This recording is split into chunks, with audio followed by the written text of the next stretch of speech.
Bonjour, je m'appelle Antoine Moses, bienvenue à Pas sorti du bois.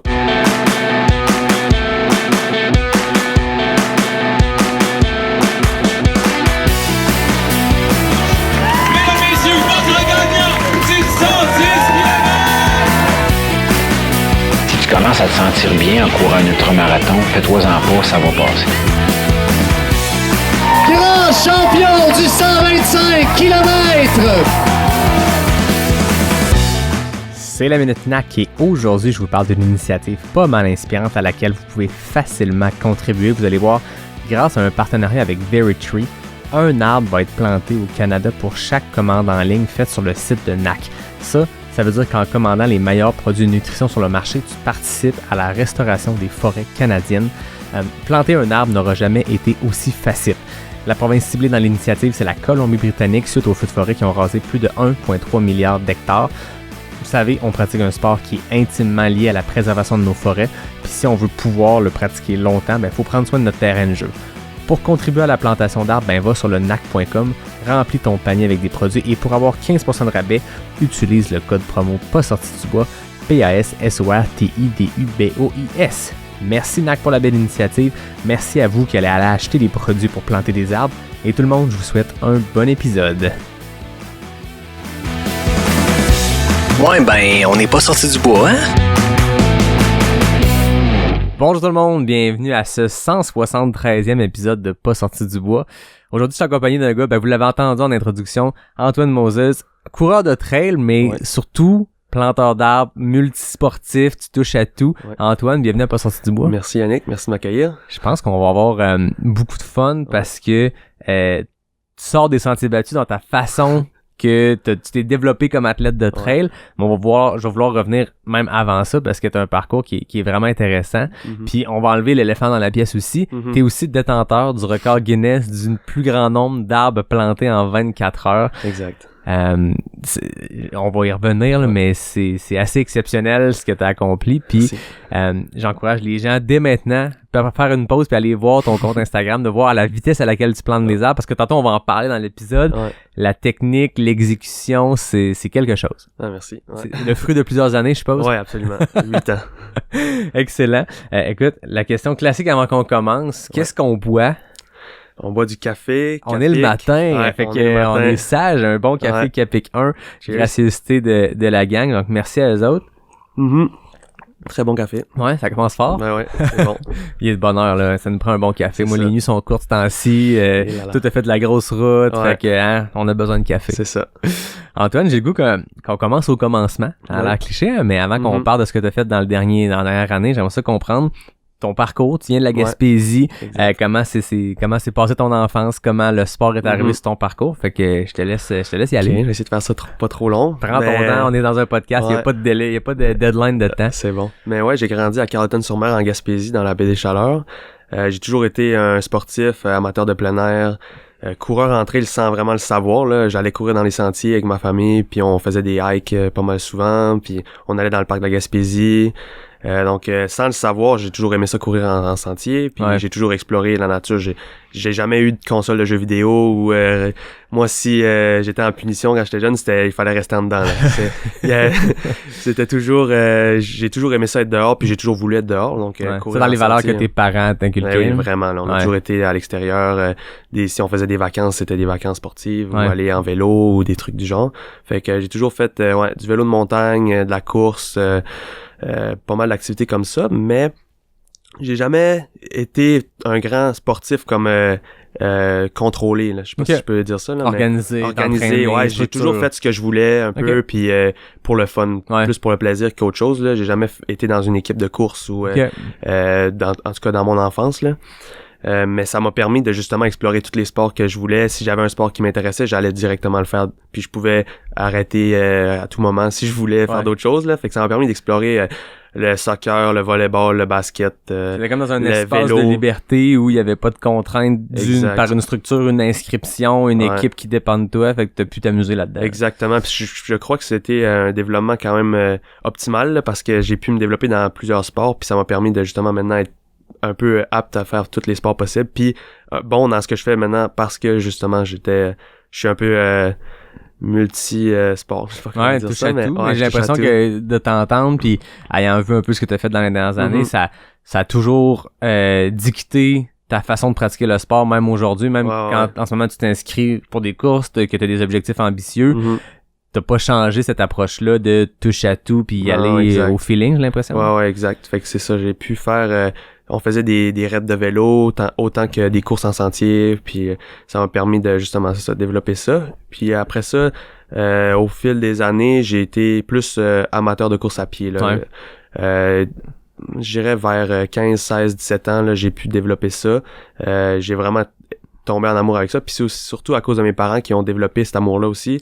C'était pas des coureurs, ben en général, ils étaient pas ils suivaient pas de programme d'entraînement du tout, puis ils ont développé ça genre en même temps que moi. On allait dans les événements de course, les marathons, donc là j'ai pu vraiment voir c'est quoi le suivre des programmes, puis ça m'a vraiment développé là-dedans. Puis j'ai jamais vraiment suivi de programme, mais je pouvais voir c'était quoi, puis ça exemple, je regardais un programme, puis là je voyais les longues sorties, puis je me dis bon, je vais faire juste les longues sorties comme ça juste pour le fun, mais au bout de la ligne, je voyais c'est quoi que je voyais comme le travail à accomplir pour faire par exemple un marathon ou un demi-marathon, fait que ça m'a permis, puis je voyais mes parents le faire, fait que, donc ça m'a permis de tu sais un peu connaître ça sans vraiment être dedans là.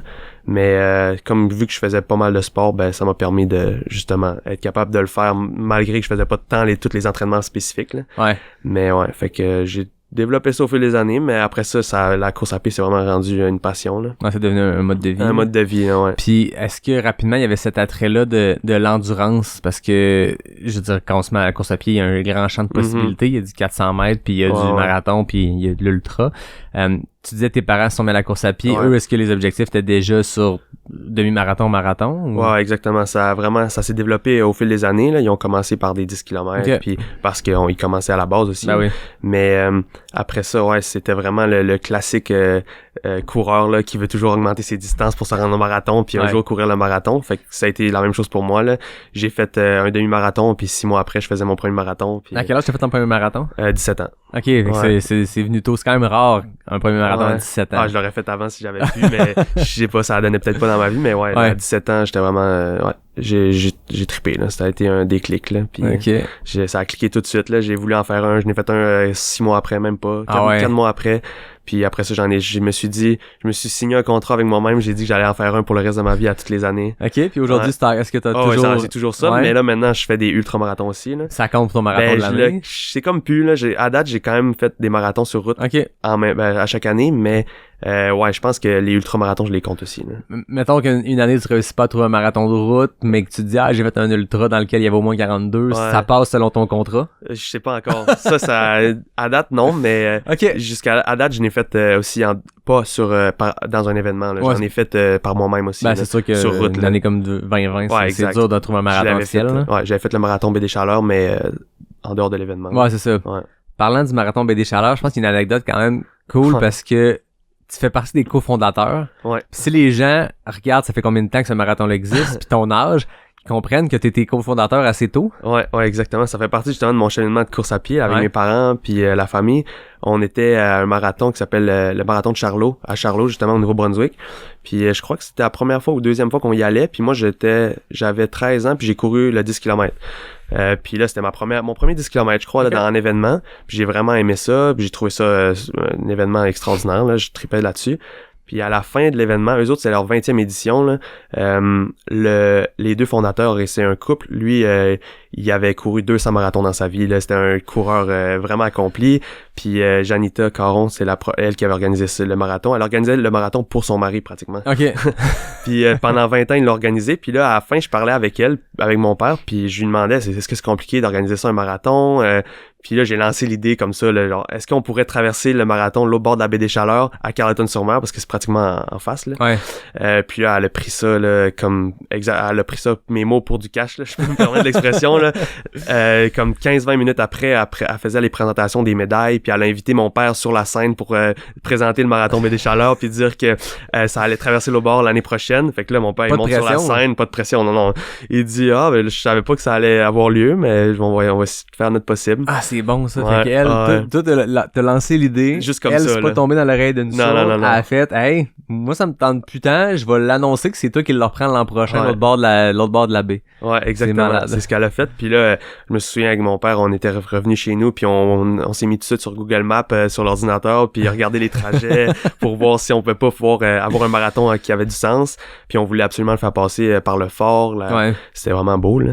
Fait que, ouais, on a fait ça. Puis j'ai été sur le comité quelques fois, là, quelques meetings, mais on s'entend, j'avais 13 ans, puis Oui. je connaissais rien là-dedans, mais je m'impliquais comme je pouvais, mais c'était plus l'idée initiale là, qui a parti la flamme là, du marathon. Là, c'est J'aime ça. l'image du jeune Antoine 13 ans Mhm. qui regarde la madame. C'est simple faire ce que tu Ouais. fais. Ouais, pas pire. On va le faire. On le fait. Ouais, c'est ça. Fait que c'est vraiment mes parents qui ont pris tout le flambeau puis qui ont parti ça, là, mais depuis pendant 10 ans, là. Puis là, maintenant, c'est rendu à un organisme dans la baie des Chaleurs. Ok, là, mais c'est pour encore que ça lieu. bouge. Ouais, c'est encore lieu. C'est C'est encore lieu, mais c'est plus mes parents qui gèrent ça maintenant. Ok. Là, mais ouais. Toi, dans ta série de marathons, Ouais. depuis que t'as 17 ans, est-ce que tu l'as fait quelques fois? Ouais, c'était mon premier. Ok.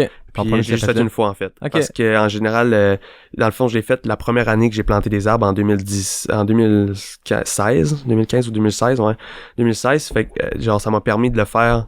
Je plantais des arbres en Gaspésie. Ok. Mais par après, j'ai planté des arbres pendant 5-6 ans dans l'Ouest, puis j'étais toujours parti pendant l'événement. Donc, Ouais. j'ai jamais pu le refaire par après. Et puis, l'année dernière, j'ai fait le demi-marathon, Ok.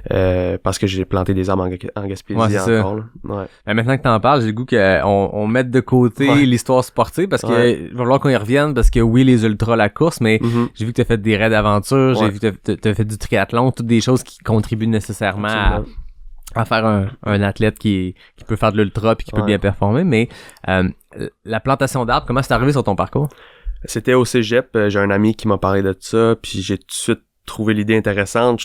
J'avais jamais entendu parler de ça, là, jamais. Ouais. Fait que là, je me suis dit, coudonc, j'ai vraiment le goût d'essayer ça, ça a l'air passionnant. Être dehors puis être payé pour marcher puis faire de la randonnée pratiquement. Ouais, là. c'est ça.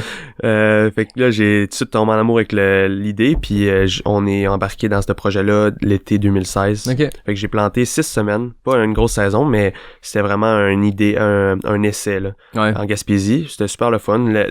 C'était pas optimal comme saison parce que je le faisais, c'était 4 jours semaine, puis on se levait à des fois 3h du matin, 2h45, puis on avait 2 heures de route à faire. Puis, Ok, fait ouais. que c'était pas super, l'expérience était vraiment intéressante, mais le mode de vie était quand même difficile, fait que j'ai vraiment aimé ça, mais ça m'a permis de avoir l'idée d'aller dans l'Ouest. Là. Il y a Ouais.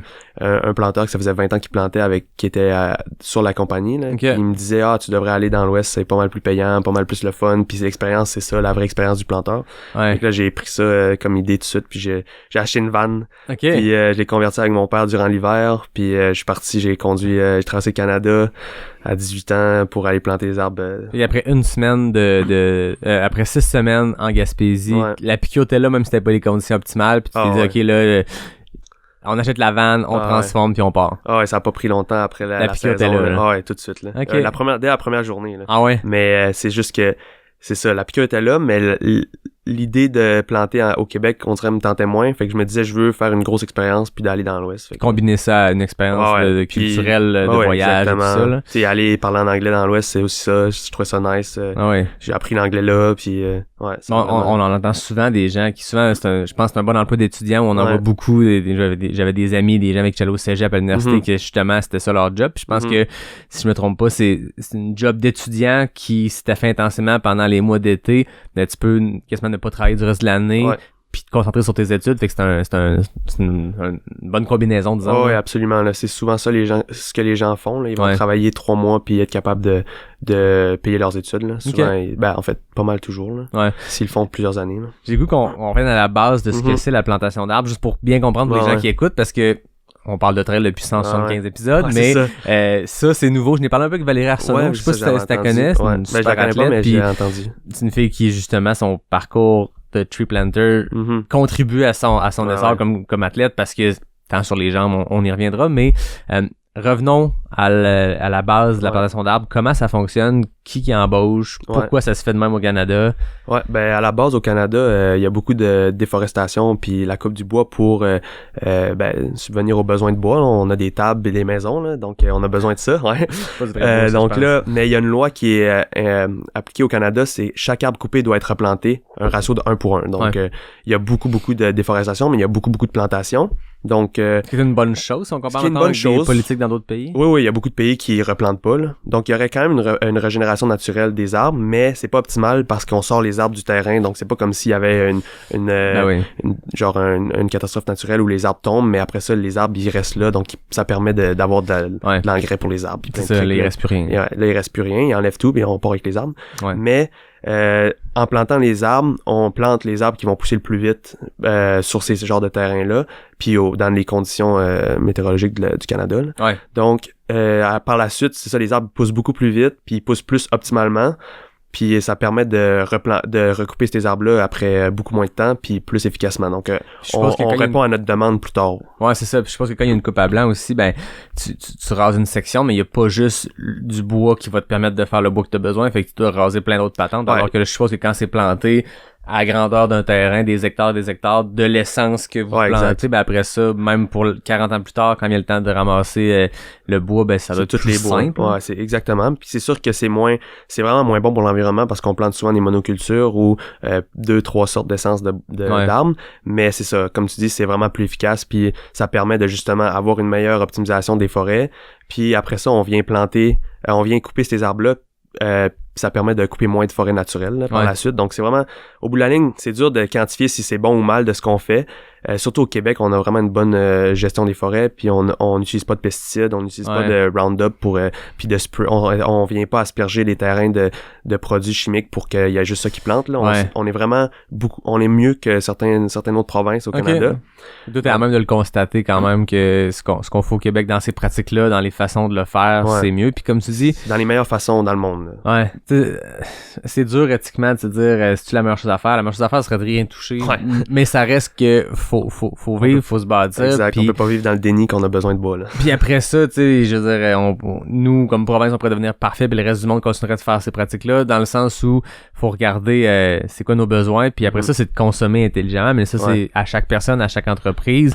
Est-ce que c'est ce qu'on devrait rénover des bâtisses plutôt qu'en construire des nouvelles? Tout ça, c'est pas le tree planter penché en Alberta qui a un impact là-dessus. Par contre, vous autres, j'ai l'impression que comme impact, vous venez pas corriger quelque chose, mais vous venez en tout cas régénérer quelque chose qui est quand même nécessaire à la survie humaine. La quantité de le faire après ça, c'est ça qui peut être questionné, la quantité qu'on peut abattre, mais ça reste qu'on a besoin de se chauffer, puis on a besoin de se loger. Là. Ouais, puis après ça, au bout de la ligne, même si on coupe les arbres, ben, pendant les 40 ans qu'ils ont poussé les arbres, ils ont fait du crédit carbone, ils ont transformé, ils ont aidé à l'environnement là, au bout de la ligne, mais c'est sûr que il y a des meilleures façons de le faire, mais après ça, il y a rien de parfait non plus, là. Non, c'est ça. Toutes les jobs sont différentes. Puis, c'est déjà bon de savoir qu'au Canada, il y a cette loi-là qui impose qu'aux compagnies, oui, vous coupez, mais vous allez replanter. Puis on voit aussi, je sais pas si ça a un lien, c'est fait par les mêmes entreprises, mais on voit maintenant comme un NAC, pour ne pas le nommer, qui maintenant, à chaque commande, en ligne, vont aller planter un arbre par commande, puis ça permet, eux, pour leur cote de carbone, d'être carboneutre et même carbo-positif, si on peut.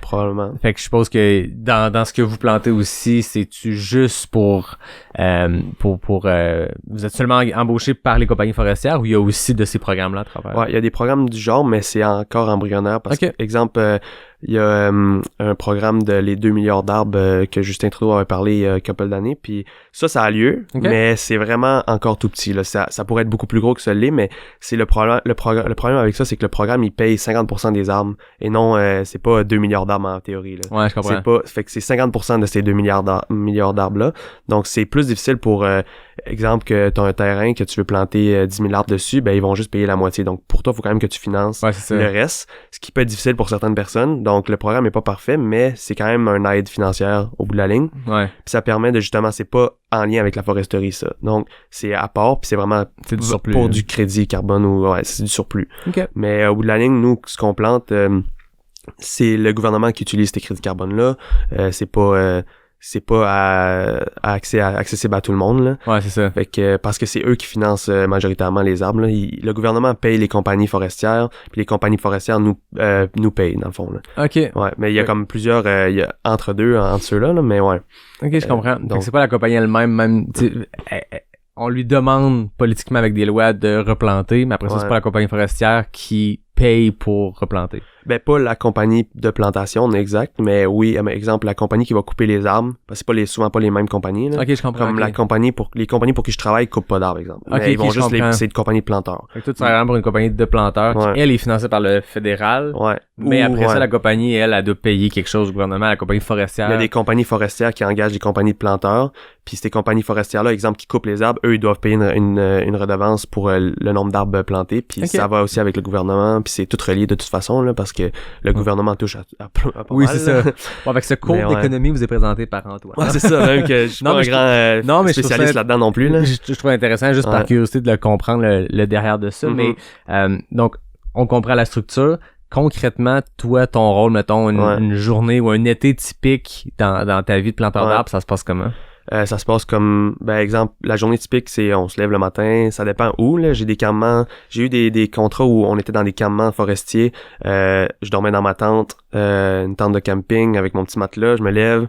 Il y a des cuisiniers qui cuisinent pour nous, là, le matin, midi, soir. Ok. Ben, le midi, on s'apporte un lunch, exemple, là. Donc, le matin, on se lève, on déjeune, on se fait notre lunch pour le midi. On part en hélicoptère. On est laissé sur notre terrain, exemple, à 8h le matin. On plante tous les arbres qu'il y a sur le terrain, dans le meilleur des mondes, là. Ouais. Des fois, ça arrive qu'on peut pas les finir, mais la plupart du temps, ils nous donnent des terrains qu'on est capable de finir dans la journée. Ils viennent nous chercher à 4-5 heures, des fois 6 heures, ça dépend des journées. Puis après ça, on retourne sur le campement, on mange, on se douche, puis Ok. on peut jouer aux cartes. C'est vraiment rustique, puis il y a pas grand-chose à faire parce Ouais. on est souvent sur un terrain de planting, là. Ouais, Puis c'est le ça. campement est construit là. On finit la journée, on va se coucher, puis on répète le lendemain, là. C'est des journées de combien d'heures vraiment de plantation en action? Là? Ça dépend toujours des contrats, mais en général, c'est entre 9 et 10 heures Ok. de plantation, là. Fait que quand Ouais. on dit beaucoup de temps sur les jambes, ça Ouais, prépare pour autre chose, ouais, 9-10 c'est heures, 9-10 7 jours heures. sur 7? Ou... Non, dans le fond, moi, les contrats que j'ai le plus aimé puis que je trouve le plus optimal quand tu veux vraiment planter pour planter, là, c'est du 3-1. Donc, on plante 3 jours puis on a une journée de congé. OK. Mais comme cet été, j'ai fait du 4-3. Donc, je travaillais du mardi au vendredi. J'avais samedi, dimanche, lundi de congé. Ouais. Mais c'était pratique pour revenir à Québec puis parce que j'étais pas très loin. Mais quand on va dans l'Ouest, souvent, tu veux faire du 3-1 parce que t'as rien à faire dans tes journées off. Ouais, souvent, tu veux là, rentabiliser ton temps Ouais, là-bas. là. exact. Puis tu veux juste te reposer, fait que tu bouges pas trop puis tu restes sur le campement souvent, là. OK. Ouais. Puis côté équipement, comment ça fonctionne la logistique? Parce que là, on parle de planter des arbres. Mhm. J'ai vu les images, c'est pas Ouais, c'est ouais. pas des graines que tu plantes puis Non. qui arroses après. Là. Je veux dire, c'est déjà un petit arbuste de Ouais. quoi? Ça dépend des contrats justement, là. Ok. Mais c'est entre 1 an puis des fois 6 mois, là, mais moi j'en ai pas planté beaucoup des petits arbres comme ça, mais entre 1 an puis des fois 5 ans. OK. Ouais. Fait que au Québec, on plante des arbres pas mal plus vieux parce qu'on n'utilise pas de produits chimiques pour aider à combattre la compétition. Donc les arbres doivent déjà être en mesure de pousser à travers la compétition. Donc on plante des arbres de 2 à 5 ans en Ok. général qui ont déjà une bonne taille puis ils sont déjà solides. Ouais. Mais ça fait en sorte que les arbres sont beaucoup plus gros. Fait que c'est vraiment une différente gestion de la Physiquement. plantation physiquement. Puis exemple, la gestion du terrain aussi parce que dans le fond, on a des sacs, une pelle, puis c'est pas mal Ouais, c'est ça.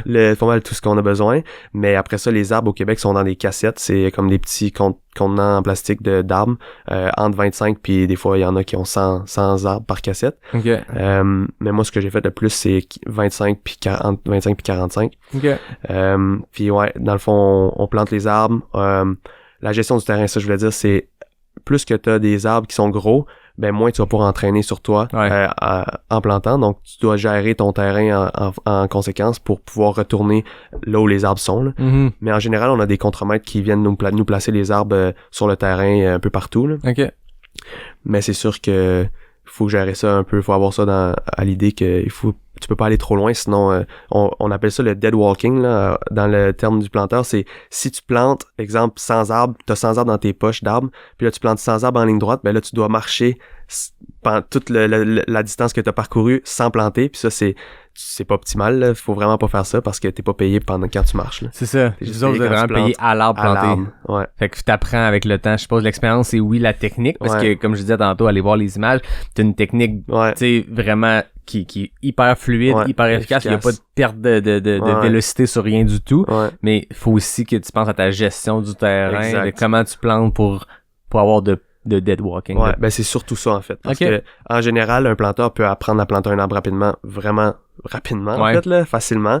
Puis tout le monde est capable de planter un arbre en 1 ou 2 secondes. Par contre, être capable de le faire constamment pendant longtemps, puis être capable de le faire sans justement faire du dead walk, Ouais. ben là, c'est ça, là. C'est là qu'il vient l'expérience, puis Ok. ouais, l'optimisation des techniques, puis de la gestion du terrain, là. Puis concrètement, sur toi, quand tu pars, je veux dire, oui, t'as la pelle d'une main, t'as les pantalons longs parce qu'il y a Ouais. la fougère et de la mouche, Ouais, mais ouais. la façon que tu tiens les arbres, t'en portes comment en même temps, combien en même temps? Ouais, ben ça dépend, c'est ça, justement, de la grosseur des Ouais. arbres, là, mais quand, exemple, c'est au Québec, des cassettes de 25, je peux entraîner entre 50 puis 100. Ça dépend Ok. si les arbres sont lourds, s'il y a mouillé sur Ouais. les arbres ou si ça me tente de traîner beaucoup d'arbres, là. Puis aussi, ça dépend si le contremaître peut te faire un setup qui est intéressant. S'il vient de porter des arbres un peu partout, ben tu peux entraîner un peu moins. Puis là, t'es plus léger toute la journée. Ouais.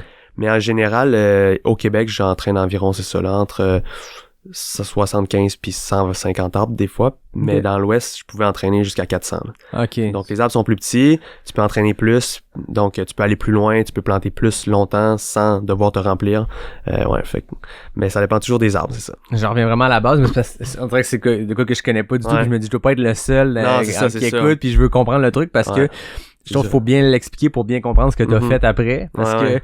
bon, t'es passé au podcast Ultra Distance de Ouais. NAC, fait que t'as raconté en détail tout ça. Je voulais quand même dresser le portrait pour que les gens Ouais, écoutent, mais ouais. j'encourage, si les gens veulent en entendre encore Ouais, plus, ouais. d'aller voir ça. Je te ferai pas répéter Ouais, les mêmes c'est affaires, mais avec le temps, bon, t'as développé ta technique. Mhm. Tu peux en planter combien dans une journée? Au début, quelques années plus tard, quand l'expérience est rentrée, c'est Ouais, quoi la ouais. différence, mettons? Ben au début, c'était surtout que j'étais moins efficace là.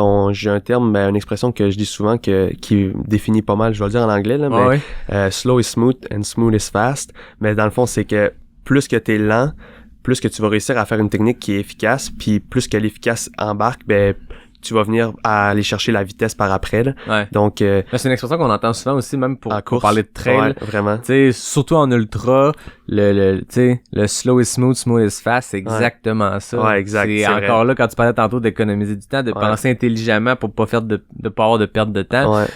Une gestion de ravito dans un ultra, c'est exactement la Ouais, même exact. chose. Si tu Ouais. cours fucking vite dans le sentier, mais que t'arrêtes 15 minutes à chaque ravito, l'autre à exact. côté qui court 1 minute de moins par kilomètre, mais qui arrête 2 minutes, même 2 secondes, Ouais. ben, au final, il va finir en premier. tu sais. Exact. Ouais, souvent c'est ça.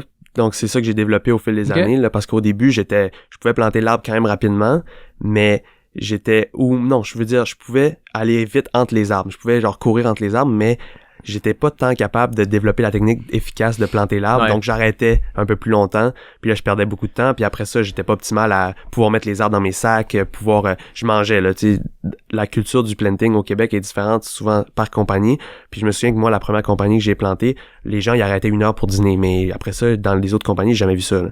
Ah ouais. Ouais, parce qu'on est payé à l'arbre, donc quand t'arrêtes pour dîner, t'es pas payé, puis tu fais pas d'argent, puis quand t'es sur le terrain, t'as le goût de planter pour... Tu veux pas faire une journée de 14 heures. Non. L'hélicoptère vient de dropper, vient te rechercher. Fait Ouais, exact, c'est fini après. dans le temps que t'es sur Ouais. le terrain, toi, tu veux être efficace. Ouais, être efficace. Puis après ça, je mangeais un lunch, mais maintenant, je me dis, c'est comme la course en sentier. T'arrêtes pas 1 heure pour manger un gros lunch lourd pendant ta course. Donc, Tu manges un petit peu tout le temps en un continu. petit peu tout le temps en continu. Fait que c'est la même chose pour le planting, c'est un peu ça. Donc, c'est sûr que c'est pas autant, t'es pas dans les zones 4, zone 4 puis 5, là, mais... Moi zone non plus, 1, dans un 2, ultra, je pense en 4 et Non. 5. ben, ça dépend sûrement. Non, tu sais, quand génial. tu- Mais... bon, en montant une côte ou Ben oui. pas du genre, mais au planting, c'est vraiment, on est dans des zones basses, mais au bout de la ligne, tu veux quand même pas manger de quoi de trop lourd, là. Non, et puis je veux dire, si tu fais du 3-1, ça veut dire que c'est 3 journées de 10 heures, de Ouais. 9 à 10 heures, Exact. en continu, à planter. Ouais. Fait que tu veux être efficace là-dedans. Puis après Exact. ça, tu as ta journée de break pour récupérer. Puis je Ouais. suppose que ton repas le soir est un peu plus consistant que Ouais. les petites affaires que tu manges le jour. Là. Exactement, parce qu'en général, un planteur qui plante pas mal beaucoup d'arbres, un exemple dans l'Ouest, va planter peut-être 6 à... Ben non, peut-être pas 6, mais entre 4 puis 6 000 arbres par jour. OK. Et va brûler l'équivalent de 2 à 3 puis même 4000 calories pendant l'effort. Donc, Ouais. c'est l'équivalent d'un marathon par jour. Donc, c'est sûr qu'au bout de la ligne, tu peux pas juste manger des noix puis des bananes. Donc, Ouais. tu dois quand même, le soir, manger un bon gros repas. Là. Donc, ça, c'est vraiment important, mais c'est ça que j'allais chercher. Moi, je mangeais OK. quand même léger durant le jour, mais je mangeais peut-être 2000 calories le soir pendant mon repas. Là. Ouais, c'est ça. Ouais, et le matin un peu aussi. Là. Puis tu recommences le lendemain. Ouais, exact. Pour recommencer le lendemain.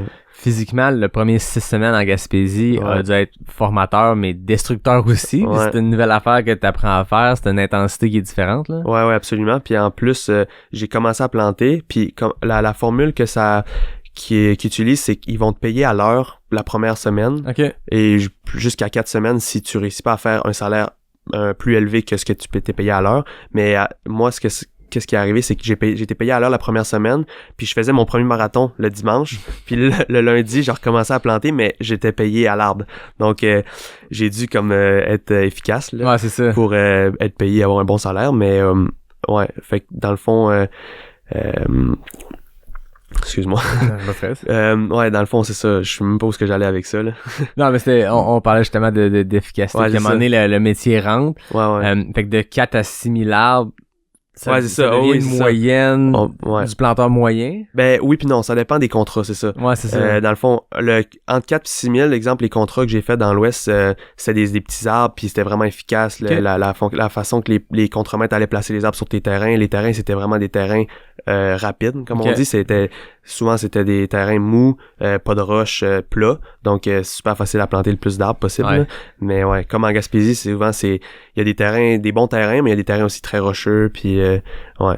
Fait que c'est ça. Donc ma première année, c'est ça, j'ai pu développer ces techniques-là au fil des semaines, mais c'est sûr que 6 semaines, j'ai pas développé grand-chose. Là. Ouais, c'est ça. Mais ça m'a quand même permis de se pogner à piqûre pour justement après ça y réfléchir aussi toute l'hiver là, parce que juste avoir planté 6 semaines, puis d'avoir pensé au planting un peu tout l'hiver dans ma tête, puis d'avoir une idée de c'est quoi. Quand je suis retourné planter des arbres dans l'Ouest, ben je suis arrivé comme à la mi-saison à cause du cégep, Ouais. finissait en mai.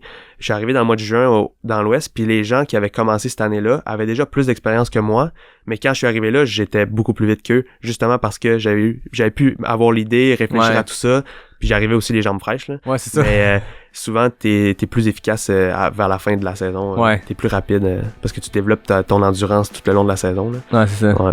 Hey Antoine, on va se prendre une mini pause. Il y a un message d'un partenaire, puis on va poursuivre la belle discussion de l'autre côté. C'est vraiment, vraiment intéressant.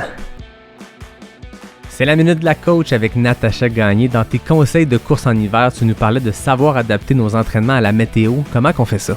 En fait, Yannick, là, je voudrais dire en premier que savoir s'adapter est une grande qualité de sportif. Donc, gardez ça dans votre tête, dans votre cœur, adaptez-vous. Effectivement, l'hiver, faut d'autant plus savoir être flexible, savoir s'adapter, savoir trouver des solutions pour pouvoir réaliser nos entraînements. Si vous avez un 20 km au programme, puis il vient de tomber 3 pieds de neige au sol, ce que vous pouvez faire, c'est idéaliser le temps où vous auriez fait ce 20 km-là, puis sortir courir ce temps-là à la même intensité où vous auriez fait votre 20 km. On parle à ce moment-là d'effort perçu. En fait, en Tuelle, on vit toujours un petit peu ça parce que c'est pas la même chose faire un 20 km dans un parcours X sur un sentier sec que sur un sentier mouillé. Fait que l'effort perçu quand on court en Tuelle, oui l'hiver, mais oui toute l'année. Fait que l'hiver, on laisse faire les kilomètres, on focus sur le temps, puis surtout sur l'effort perçu. Exact. Merci beaucoup, Natacha. Bienvenue! Tu as planté à plusieurs endroits. Fait que Gaspésie, dans l'Ouest, t'as planté à quel endroit? J'ai planté en Gaspésie, j'ai planté dans l'Outaouais, j'ai planté en Saskatchewan, Ok. en Alberta, en Colombie-Britannique. J'ai aussi planté l'hiver dernier en Australie. Ouais. Puis j'ai déjà planté un arbre en Égypte. Ah! Un arbre.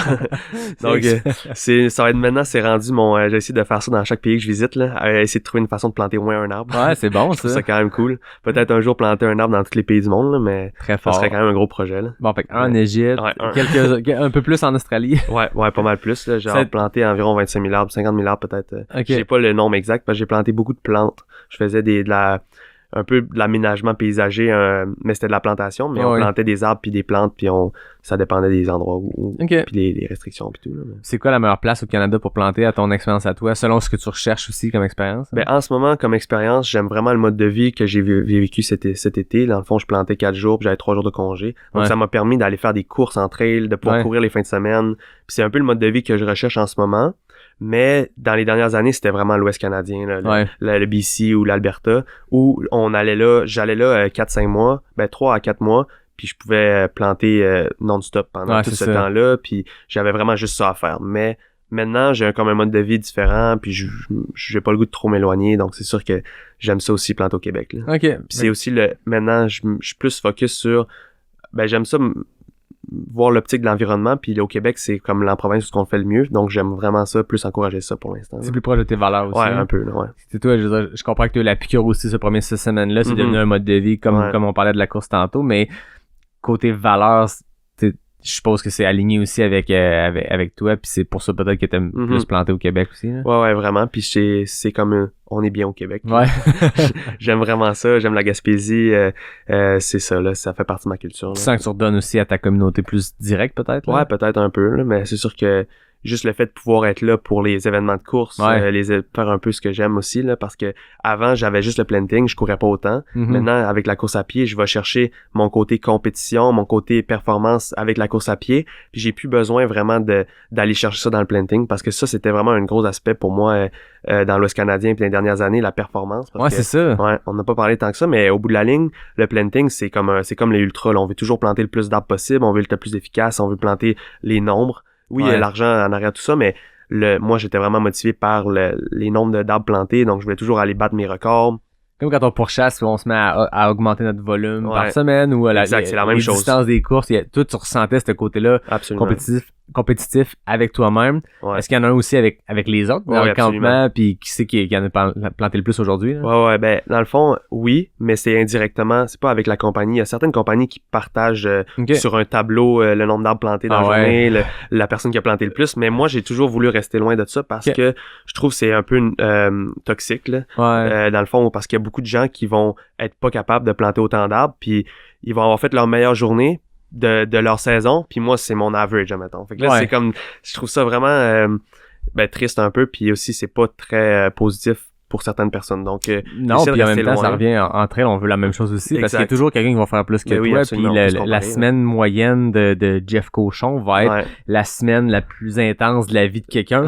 Puis dans les deux cas c'est aussi valable. Puis pour citer nos amis de tout trail, puis Marc pour qui c'était vraiment important, le chacun son ultra. Je comprends que c'est chacun son plantage d'arbres aussi. Exact. Surtout il y a beaucoup de compagnies qui font pas ça justement, mais moi j'essaie de rester dans cette optique là. Donc oui, par la suite là, il y a des années, j'ai partagé sur les réseaux sociaux mes journées de planting, mais il y a personne qui était forcé d'aller voir ça, puis s'il voulait aller voir, il pouvait. Donc je parlais de mes chiffres, les nombres d'arbres plantés à des gens qui voulaient le savoir. Je faisais souvent poser les questions, mais au bout de la ligne, non, c'est sûr que on en parlait pas trop parce que justement on voulait pas affecter personne. Là. Mais c'est sûr que ça, il y a quand même une certaine compétition à travers les planteurs qui se crée, là, c'est ça. C'est une motivation, moi. Ouais, pour moi, ça a été toujours une motivation. Puis c'est ça que j'ai aimé aussi dans l'Ouest, là.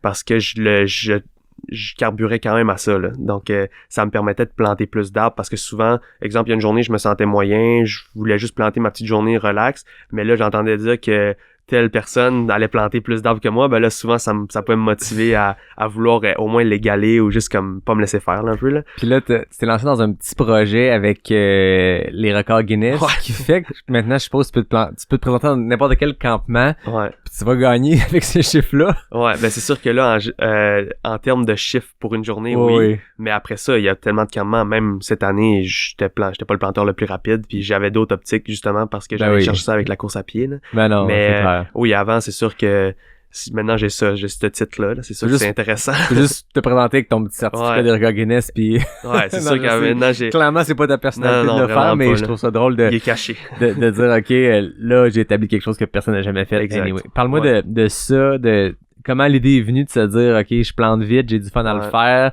je vais le faire à un autre niveau complètement. Ben dans le fond, c'est ça.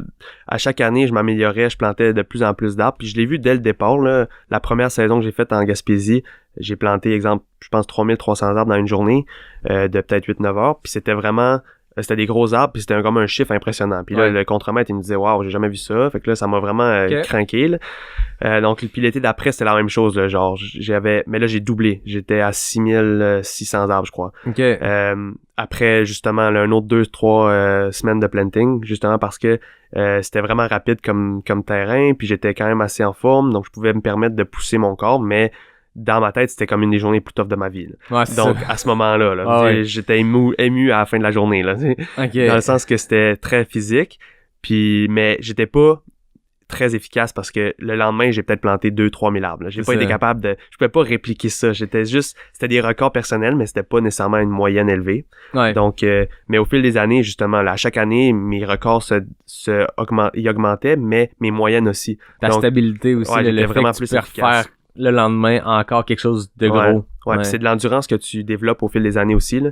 C'est sûr que quand tu commences la première semaine de planting, quand ça fait 7 mois que t'as pas planté, t'es pas le meilleur, mais après 1 mois, t'es quand même capable de t'as buildé ton endurance, puis plus que l'année d'avant aussi. Ouais, c'est ça. Donc, à C'est chaque fois à quel année... point il y a vraiment des parallèles. Ah, J'entends ton histoire, puis tu peux quasiment changer le mot hard par kilomètre, puis le mot durée de mois en jour, peu importe, mais c'est comme tu dis tantôt, tu sais, le slow is smooth, smooth is fast, puis même dans la progression, pas que t'essayes, toi qui es habitué, mettons, qui est rendu que sur un type de terrain, tu peux faire 6000 arbres par jour, je suppose que ta première semaine, quand tu reprends après avoir arrêté, tu peux pas atteindre ça, ou si tu l'atteins, tu vas être démoli, au même titre qu'après un off-season de course, si t'es habitué, je sais pas, de faire 60 kilos par semaine, ta première semaine, ça se peut que si tu fais 60, tu vas être brûlé la semaine d'après. Ouais, puis c'est la même chose, là, exactement. Quand je commence une saison, souvent on fait des demi-journées pour développer l'endurance puis pour que notre corps s'habitue, parce que c'est la même chose qu'à la course à pied. On peut se blesser souvent les tendinites dans les bras, dans les genoux, dans les coudes, ça se crée vraiment rapidement, là, les poignets aussi. Donc on développe notre endurance au fil des semaines, puis après peut-être 2 semaines, on est à full time, puis on est à temps plein dans notre saison. Mais souvent, ça m'arrivait souvent de me blesser un petit peu, d'avoir une douleur dans le coude, fait que là, je plantais des 2 mains, je plantais de la main gauche pour m'habituer, puis là, après ça, je recommençais à planter régulièrement. Mais ouais, c'est sûr que l'endurance se développe au fil des semaines, là. Puis à chaque année, je développais cette endurance-là, puis elle s'augmentait aussi, là. Mes moyennes passaient de 3000, 4000, 5000, 6000, selon les contrats aussi, là. Ouais, c'est ça. Mais les contrats, quand je parle de 6-7000, c'est les contrats optimales de rapidité, là. C'est pas du terrain technique où il faut planter. Il y a des terrains que je peux juste planter 1500 arbres, là. Donc, c'est ça, mais c'est encore là, c'est comme la course, c'est que ton pace va être impacté par le type de terrain. Là, quand on décide, OK, je me lance, je vais tenter de battre un record Guinness qui datait de 2001, qui était de combien d'arbres? 15 173. Ouais, en 24 heures. Ouais. Le gars avait arrêté après 19 heures, mais ouais, c'était un record d'une journée. C'est un gars que tu connaissais? Non, ben j'avais entendu parler de lui à cause du record, mais je le connaissais pas personnellement, là. Fait que là, tu te dis, faut que je batte ça. Donc là, le choix du terrain, la façon que les arbres sont placés sur le terrain, tout ce que tu parlais tantôt, les contremaîtres, comment ils les placent et tout ça impacte. Là, t'as fait ça sur une journée de job normale ou t'as vraiment créé un moment pour le faire?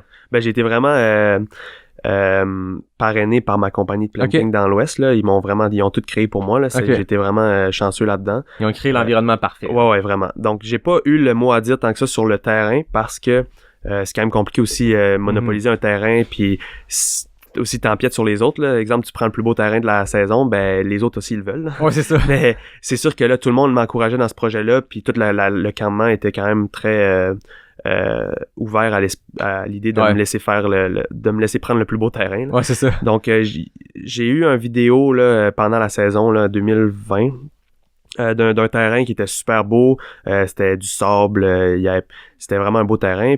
Fait que là j'ai pas eu besoin d'aller sur le terrain, juste la vidéo m'a convaincu, donc j'ai pu avoir le terrain. Par la suite, les arbres, ben, c'était des petits arbres, les plus petits arbres que je pouvais pas avoir, les plus légers. C'était donc là c'était tout optimal pour ça. Puis après, la compagnie on a pris comme 2 journées de congé, pas le campement complet, mais pas mal de monde. Parce que là, fallait monopoliser environ 5-6 trucks, 2 hélicoptères, beaucoup de tanks à fuel. Puis après ça, genre une équipe complète, parce que moi, ça me prenait 6 témoins. Donc, ça prenait des témoins qui étaient planteurs d'arbres. C'est ça, c'est que Guinness met des paramètres qu'il faut que ça soit surveillé. Ouais, j'aurais pu à payer Guinness. Dans le fond, eux, c'est une compagnie privée. Donc, j'aurais pu les payer pour qu'ils fassent venir des spécialistes puis qui authentifient le record sur place. Par contre, ça aurait coûté comme 20 000, 25 000 US, sans compter leur déplacement puis tout leur hôtel, tout ça. Donc, moi, j'étais pas prêt à donner ça à cette compagnie-là. Puis en plus, je le faisais pour une fondation. Donc, j'étais pas mal plus prêt à donner cet argent-là à la fondation. Toi, tu ramassais des fonds. Ouais, je ramassais des fonds. C'est quoi la fondation? C'était une personne qui avait perdu la vie l'été dernier sur le campement où je travaillais.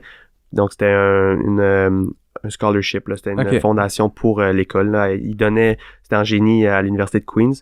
Il donnait une bourse étudiante pour une étudiante qui excellait dans le génie civil. Tant qu'à faire un record, tu te dis, je vais faire quelque chose qui a de la valeur au-delà du record lui-même. Là, C'était une motivation très importante pour moi, là. Donc, ça m'a vraiment poussé à planter pas mal plus d'arbres, parce que chaque arbre que je plantais, premièrement, je donnais ce que je t'étais payé. Puis après ça aussi, la compagnie pour qui je travaillais doublait le prix que je t'étais payé.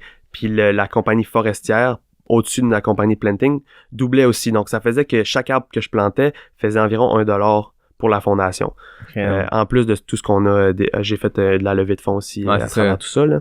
Donc, j'ai pu lever environ 35-40 000 $. C'est malade. Ouais, non, c'était vraiment une belle levée de fonds. Puis l'année d'avant aussi, on avait fait une levée de fonds. Donc, au bout de la ligne, il y avait la fondation, c'est 50 000, puis je pense qu'on a levé 75 000 sur 2 ans. Ouais. Ça fait un why vraiment plus fort que le record lui-même pour Lego qui doit faire du bien quand c'est ta pratique, c'est une discipline que t'aimes, le plantage d'arbres, mais là, t'as un why qui dépasse tout, là. Oui, ça a été mon gros why. Puis à la base, c'est sûr que battre le record, parce qu'on est toujours dans la performance, dans les records et tout, c'est sûr que je voulais battre le record parce que je me disais c'est le titre ultime là, du planteur d'arbres. Mais après ça, quand la personne a perdu la vie sur le planting, puis là l'année d'après c'est là que j'ai fait le record, ben c'était vraiment la motivation ultime là pour moi. Puis nécessairement faire connaître cette pratique-là, tu sais, au-delà même de ramasser des fonds et tout, c'est quelque chose qui, toi ça fait partie de ton quotidien, ça fait partie de ta vie, mais tu sais, moi c'est la première fois que j'en entends parler aussi précisément, tu sais, que je rencontre quelqu'un puis qui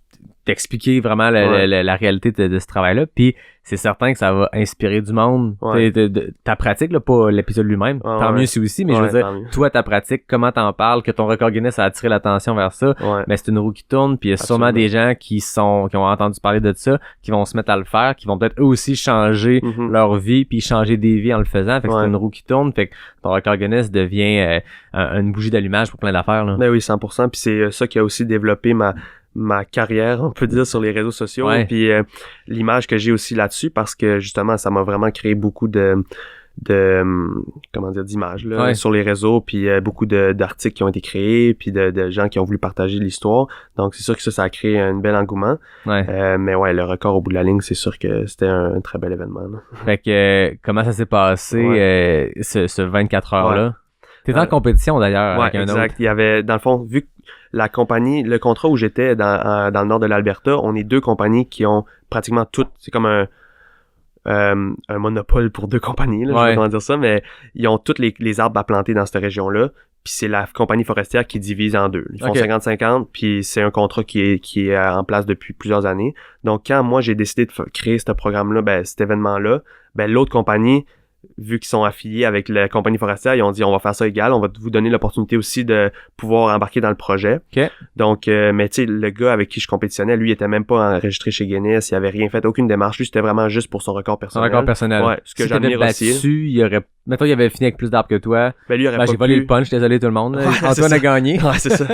Mais lui, il aurait pas pu être officialisé par Guinness. Puis il y avait pas le contexte non plus. Je pense qu'il il arrivait là, il avait même pas planté beaucoup d'arbres dans la saison. Lui, il plantait des arbres techniques, justement. Il plantait 2-3 000 arbres par jour pendant toute sa saison, puis il est venu faire ça, là. Fait que c'était admirable à ce niveau-là, là, parce qu'il a fini avec 18 500 arbres, qui est énorme. Lui a battu le record. Il a battu le record aussi, donc, c'est vraiment énorme pour lui aussi, là. Surtout qu'il arrivait pas moi, j'arrivais de ma saison la plus optimale de toute ma vie. J'avais planté, en moyenne, 8000 arbres à tous les jours pendant le mois avant complet, pendant comme 23 jours pendant le mois. Donc j'étais vraiment dans mon pic de ma fitness, puis au niveau du planting, là. Fait que dans une journée optimale, toi tu plantais mettons 8000, fait qu'on quasiment 1000 arbres à l'heure sur une journée de travail standard. Ben là c'est ça, dans le fond ça 8000 c'est avec les journées où il y avait un peu on se faisait déplacer dans la journée, ou tu sais il y a eu des demi-journées là-dedans là, mais là je plantais entre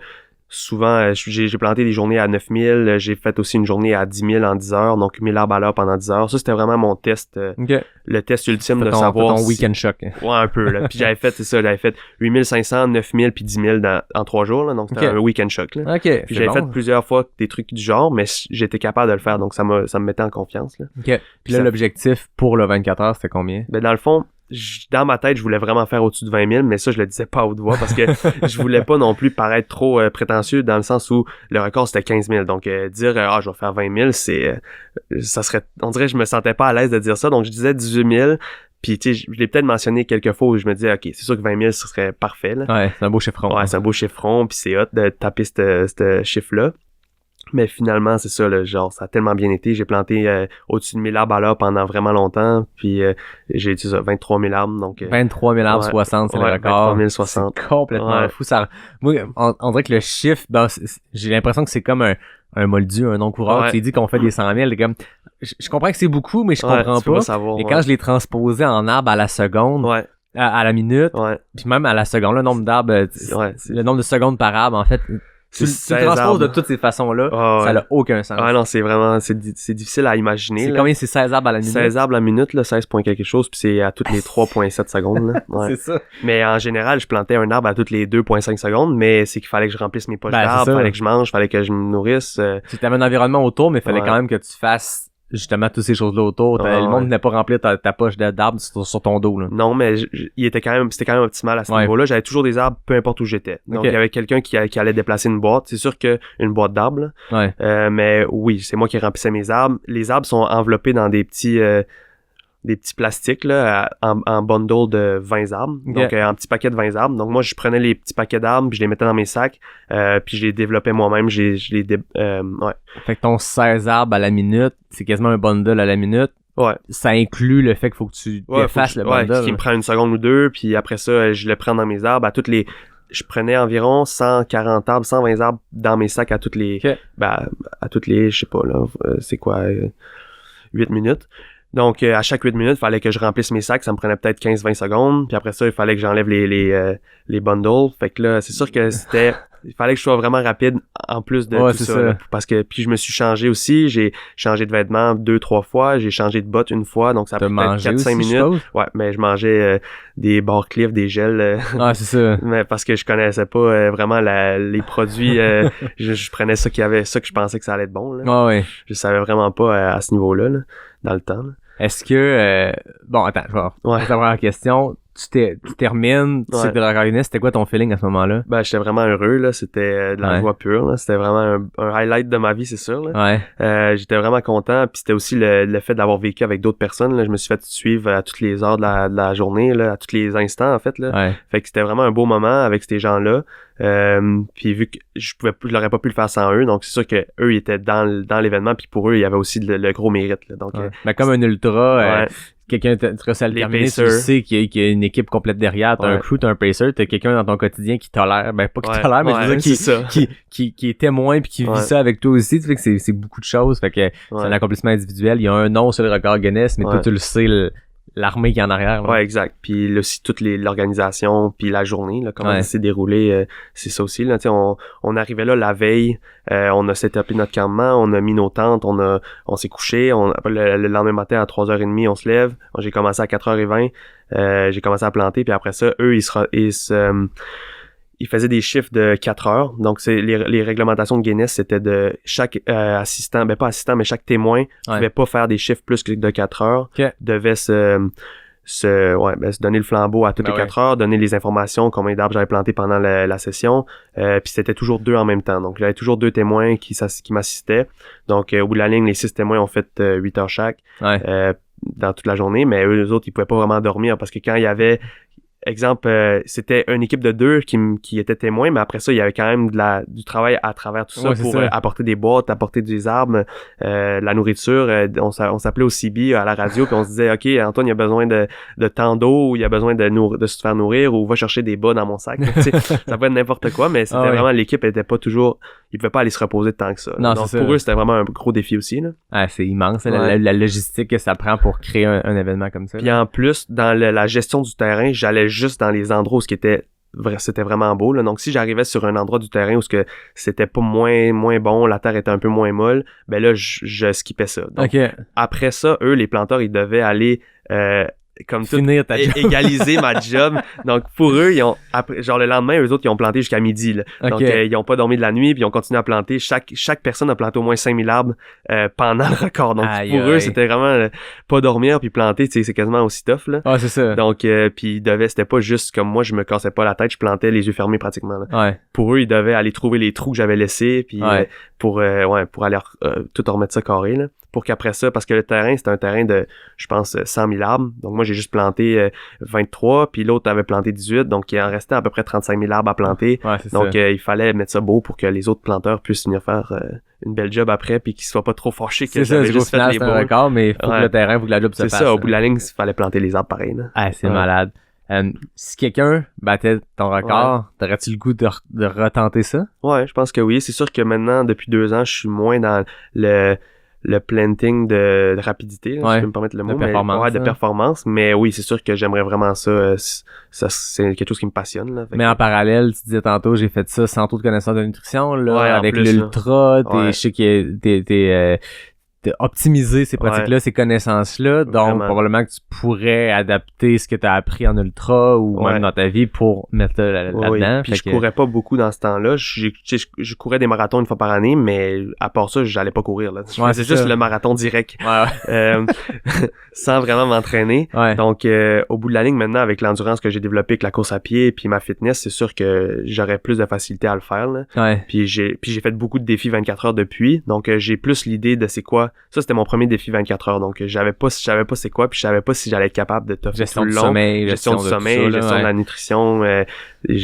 j'avais aucune idée. Donc, j'ai peut-être mangé 25 grammes de carbs à l'heure, tandis que j'aurais pu en manger sûrement 100. Ouais, c'est ça, Donc, exact. Puis tu saurais qu'il y a un j'ai aucune impact idée, là. maintenant, Ouais. alors que dans le temps, ben, tu sais, Ouais. des fois, on a comme je sais pas pourquoi, mais je sais pas pour toi, mais je sais que je pensais beaucoup en termes de protéines. Ouais. Tu sais, quand tu lis pas là-dessus, tu dis, Ah, ok, ouais. ça me prend des protéines parce que, bon, moi, je jouais au football quand j'étais plus jeune, Ouais. puis on s'entraînait un peu au gym, fait que c'est la protéine sur laquelle on focusait. Puis à un moment donné, tu te rends compte que dans Mhm. l'endurance, c'est pas ça du tout, mais ça semble de base quand on parle entre trailers Ah, ouais. qui a appris un peu là-dessus. Mais tu recules d'une couple d'années, moi le premier, je suis comme, bon, on va juste manger n'importe quoi tant Ouais. que j'ai rempli des calories. À un moment donné, t'apprends à optimiser les calories que tu manges Mhm. selon ce qu'il y a en termes de glucides et tout ça, mais Ouais. Mais en c'est de même là, l'apprentissage, ça. ouais, absolument. Puis même là, genre, j'avais aucune idée quand même. Là, je mangeais pas en fonction des calories Ouais. non plus. Puis j'avais vraiment aucune idée. Là, comme je dis, j'étais vraiment sous-nourri, mais j'ai toffé pareil parce que j'avais une motivation puis je Ah, voulais le c'est ça. faire. Là. Mais j'ai perdu au moins 10 livres dans la journée. Puis, Ah, ouais. Puis c'était pas une 10 livres de sueur tant que. Ben oui, là, mais tu sais, il mouillait là, toute la journée. Donc. Aïe, Ouais. aïe. Ouais. Fait que mais en même temps, j'ai quand même un haut taux de sueur. Là. Je peux perdre 10 livres dans un entraînement de vélo puis Ah ouais, course ok. sur 5-6 heures. Là. Fait que, Ok, tu le reprends. je le reprends, ouais, Idéalement. la journée même. Pratiquement. Là. Aïe, aïe. Mais ouais, c'est sûr que le refaire, j'aimerais vraiment ça. Mais c'est sûr que par moi-même, j'irais pas le battre Ouais. par moi-même juste pour la performance. Mais refaire un record du genre, j'irais peut-être vers le 48 heures. Ok. Ouais, comme ça parlait tantôt. Mais ouais, ça, c'est sûr que ça me... Parce que j'ai l'impression que refaire... J'ai vu que je l'ai fait pour une cause, puis j'ai pas le goût de tourner cette page-là, puis dire comme si c'était juste un record pour moi, parce que c'est Ouais. plus... C'était plus comme pour tout l'arrière-plan, puis le why, puis Ben la oui. fondation et tout. Donc, le refaire, ben, je ferais quelque chose qui me motive plus, puis ailleurs, là. Ce serait Qui a vraiment... jamais été fait. Qui a jamais été fait, en plus. Donc, Ouais. ça a jamais été fait. Donc, c'est sûr que ça... J'aimerais vraiment ça, mais c'est encore embryonnaire comme idée, là. J'ai pas... Ouais. J'ai pas de projet établi encore, mais Ok. un jour peut-être. Intéressant. Ouais. Écoute, ça fait quasiment 50 minutes qu'on jase, Ok, puis on Colin. a à peine touché la Ouais. course, c'est parfait. Excuse-moi. Hey, au contraire, tu t'excuses pas, Ouais. c'est vraiment extrêmement Mais intéressant. faudrait switcher, puis- là. Non, mais je pense que le parallèle est Ouais, rendu ouais, aussi parce que depuis tantôt, on en a fait des parallèles à Ouais, mesure que tu me racontes ton histoire. La course là-dedans, bon, t'avais plusieurs marathons. À quel moment que tu t'es dit, il existe la course dans le bois, puis je vais m'inscrire à ça, puis je vais commencer avec une petite distance, je vais faire le 125 à Ricana. Ouais, ben, je peux parler de ça. Dans le fond, moi, j'ai toujours été un gars de tout ou rien, là. Ouais. Donc, si je m'engageais dans quelque chose, je le faisais all-in, puis après ça, Ouais. si je me tannais, j'allais faire d'autres choses à fond, là. Donc, la course à pied, ça a jamais été quelque chose que je faisais à fond jusqu'au moment où j'ai décidé de m'engager là-dedans. Donc, Ok. quand je courais... quand j'étais jeune, je faisais des événements, mais c'était un peu comme à droite et à gauche. Mais mon premier ultra, ça s'est fait... je me souviens pas de l'année exacte, là, je pense que ça fait 3 ans. C'était l'année du record, là, si je me rappelle bien. 2021. Ouais, c'est ça. Ok. C'était l'année du record. Donc j'avais jamais couru beaucoup comme suivi un programme d'entraînement ou quoi Ouais. que ce soit, mais après mes saisons de planting, j'allais courir un marathon juste à cause que j'ai fait tellement de volume sur mes jambes, j'étais capable d'aller courir le marathon. Ah, t'avais un volume immense. J'avais un hein? volume immense, puis j'aimais ça quand même à chaque année de voir ma fitness, comment qu'elle évoluait, parce qu'à chaque année, je coupais de 15 minutes mes marathons. Là. Ah ouais, Ouais. de 15 minutes. Donc, mon premier marathon, je l'ai fait en 3h50. J'ai couru avec mon oncle pendant 26 kilos où je jasais tout le long, puis lui Ouais. me disait à un moment donné, OK, là, va-t'en, parce que moi, je peux plus jaser, là. Puis, mais 3h50, l'année d'après, j'ai fait le marathon de Rimouski, j'ai fait en 3h40.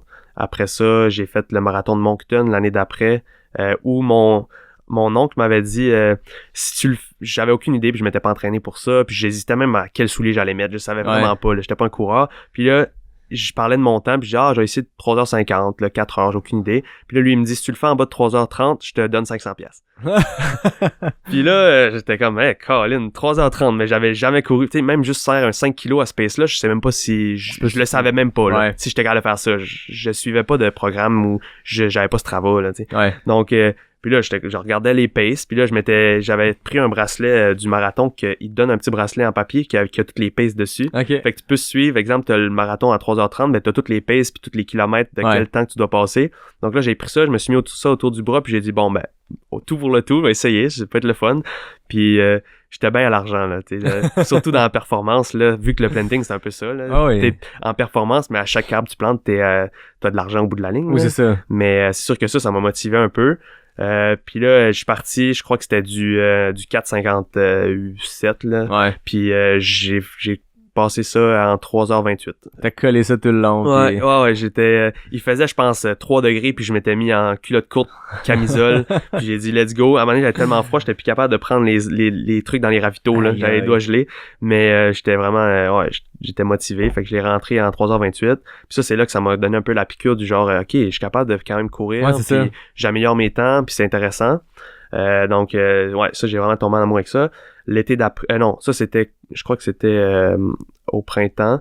L'été d'après ou l'automne, j'ai couru le marathon de Rimouski une deuxième fois dans les conditions quand même optimales, puis là j'ai fait 3h10. Puis encore là, Sans préparation. je sortais de ma saison de planting où ce que j'ai eu comme ma plus grosse saison de planting Ouais. à vie là, j'avais planté pas mal d'arbres, j'avais fait je pense 350 000 arbres dans 3 mois et demi. Donc j'ai passé des heures et des heures sur les jambes Ah, là. c'est ça. Mais encore là, j'ai couru 5 fois entre la saison de planting puis le marathon. Genre 1,20 puis 1,10 puis 2,5 Ah ouais. là. Puis Aïe, j'ai aïe. pu rentrer ça, c'est ça là. Mais c'est la preuve encore que même là, moi je pensais faire des parallèles avec Ouais. la course de trail, Ouais. mais même sur de la course de route où la performance puis l'entraînement, des fois je sais pas comment dire, un résultat plus direct. Ouais. Tu sais, vraiment, il y a une cause à effet sur Mhm. le type d'entraînement que tu fais, le volume que tu fais sur le marathon, c'est prouvé scientifiquement. En trail, des fois, c'est un peu moins direct, mais on voit que du temps sur les jambes, qui est dans un sport complètement différent, Ouais. paye directement. Ouais, ben la trail aussi, je trouve, parce que Oui, clairement. au niveau du planting, la course en trail ressemble pas mal plus Mais c'est ça que j'allais dire, à je ça que m'attendais à ce que la tu me course dises. sur route. C'est juste que moi, j'en faisais, là, j'allais dans le parc, je faisais le oui. tour du Mont-Albert, mais j'avais aucune idée, là, c'était quoi la course en trail. Je connaissais presque pas ça encore. Ah, là. c'est ça. Mais ça me surprend à quel point, même sur de l'application marathon, béton, Ouais, à asphalte, 100%. c'est direct Oh, aussi, oui, tu sais. c'était direct. Ouais. C'était vraiment direct. Ok. Puis ça m'a donné encore là la piqûre, parce que j'étais là, wow, 3h10. Ouais, C'était un bon temps là, pour quelqu'un qui s'entraîne pas. Donc là, c'est ça. Là, je pense que un an après, c'est ça, l'année du record. Dans le fond, j'ai fait le record le 24 heures. Puis là, je voyais là, que j'étais capable de passer du temps sur mes jambes. Puis Ouais. j'avais quand même la fitness pour ça. Je me suis inscrit à... Là, j'ai tombé en amour avec l'idée de courir des longues distances. Là, ouais. parce que justement, l'automne d'avant, j'avais été faire la traversée de Charlevoix. Encore là, j'avais presque pas couru en train, mais je commençais à cette année-là. Ok. J'ai été faire, exemple, les 3 sommets, là, Ouais. le sentier de 3 sommets. J'ai été dans le sentier des Caps la fin de semaine d'après. J'ai fait ça genre 3 fins de semaine de suite. Puis là, j'avais fait un 35 km dans le sentier des Caps. Puis là, je me suis dit, wow, c'est le fun de courir longtemps. Puis Ben oui. j'ai pas besoin d'aller courir trop vite. Tu sais, je peux courir juste des longues distances. Puis là, je trouvais ça vraiment intéressant. Puis là, j'ai entendu parler, j'ai vu un post ou je sais pas trop de la traversée de Charlevoix. Puis là, j'ai fait, wow, c'est donc bien cool, ce sentier-là. J'ai appelé le jeudi, à la ZECT. Je leur ai demandé s'il y avait un chalet à mi-chemin de disponible. Ils m'ont dit, ah ouais, on a un chalet. Puis c'était pendant la COVID, donc il y avait les chalets qui avaient de disponibles, il y avait pas, t'avais pas accès aux matelas, aux trucs Ok. parce qu'à cause de Ben oui. les règlements sanitaires. Mais là, finalement, ils m'ont dit, mais on a le chalet qu'on loue pas cette année, mais on pourrait peut-être te le faire juste un petit deal, puis il y a tout dedans, il y a les matelas, les trucs, les casseroles, les feux pour faire de la nourriture, fait que je suis parfait pour moi. Je suis parti le lendemain. Je suis parti le lendemain, je me suis préparé un genre de mini repas là, genre des patates en poudre avec de la protéine végétale, puis des trucs comme ça, j'avais aucune idée là, genre un truc sec, puis une couple de gel.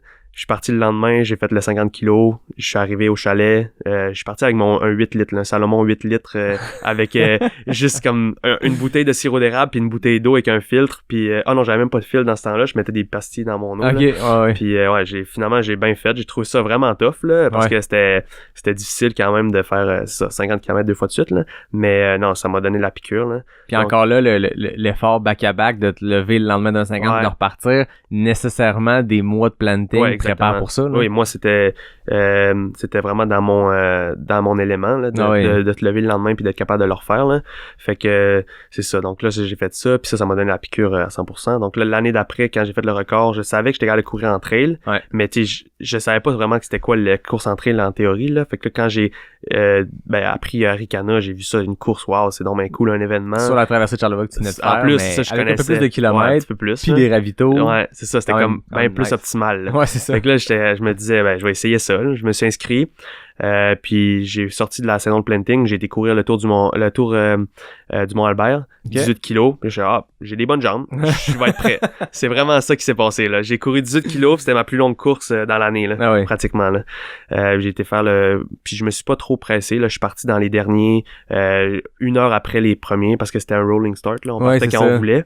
Je suis parti 1 heure après les premiers, puis j'ai juste fait j'ai pris des groupes puis j'ai dépassé au fil de tout le long puis j'ai vraiment aimé ça là.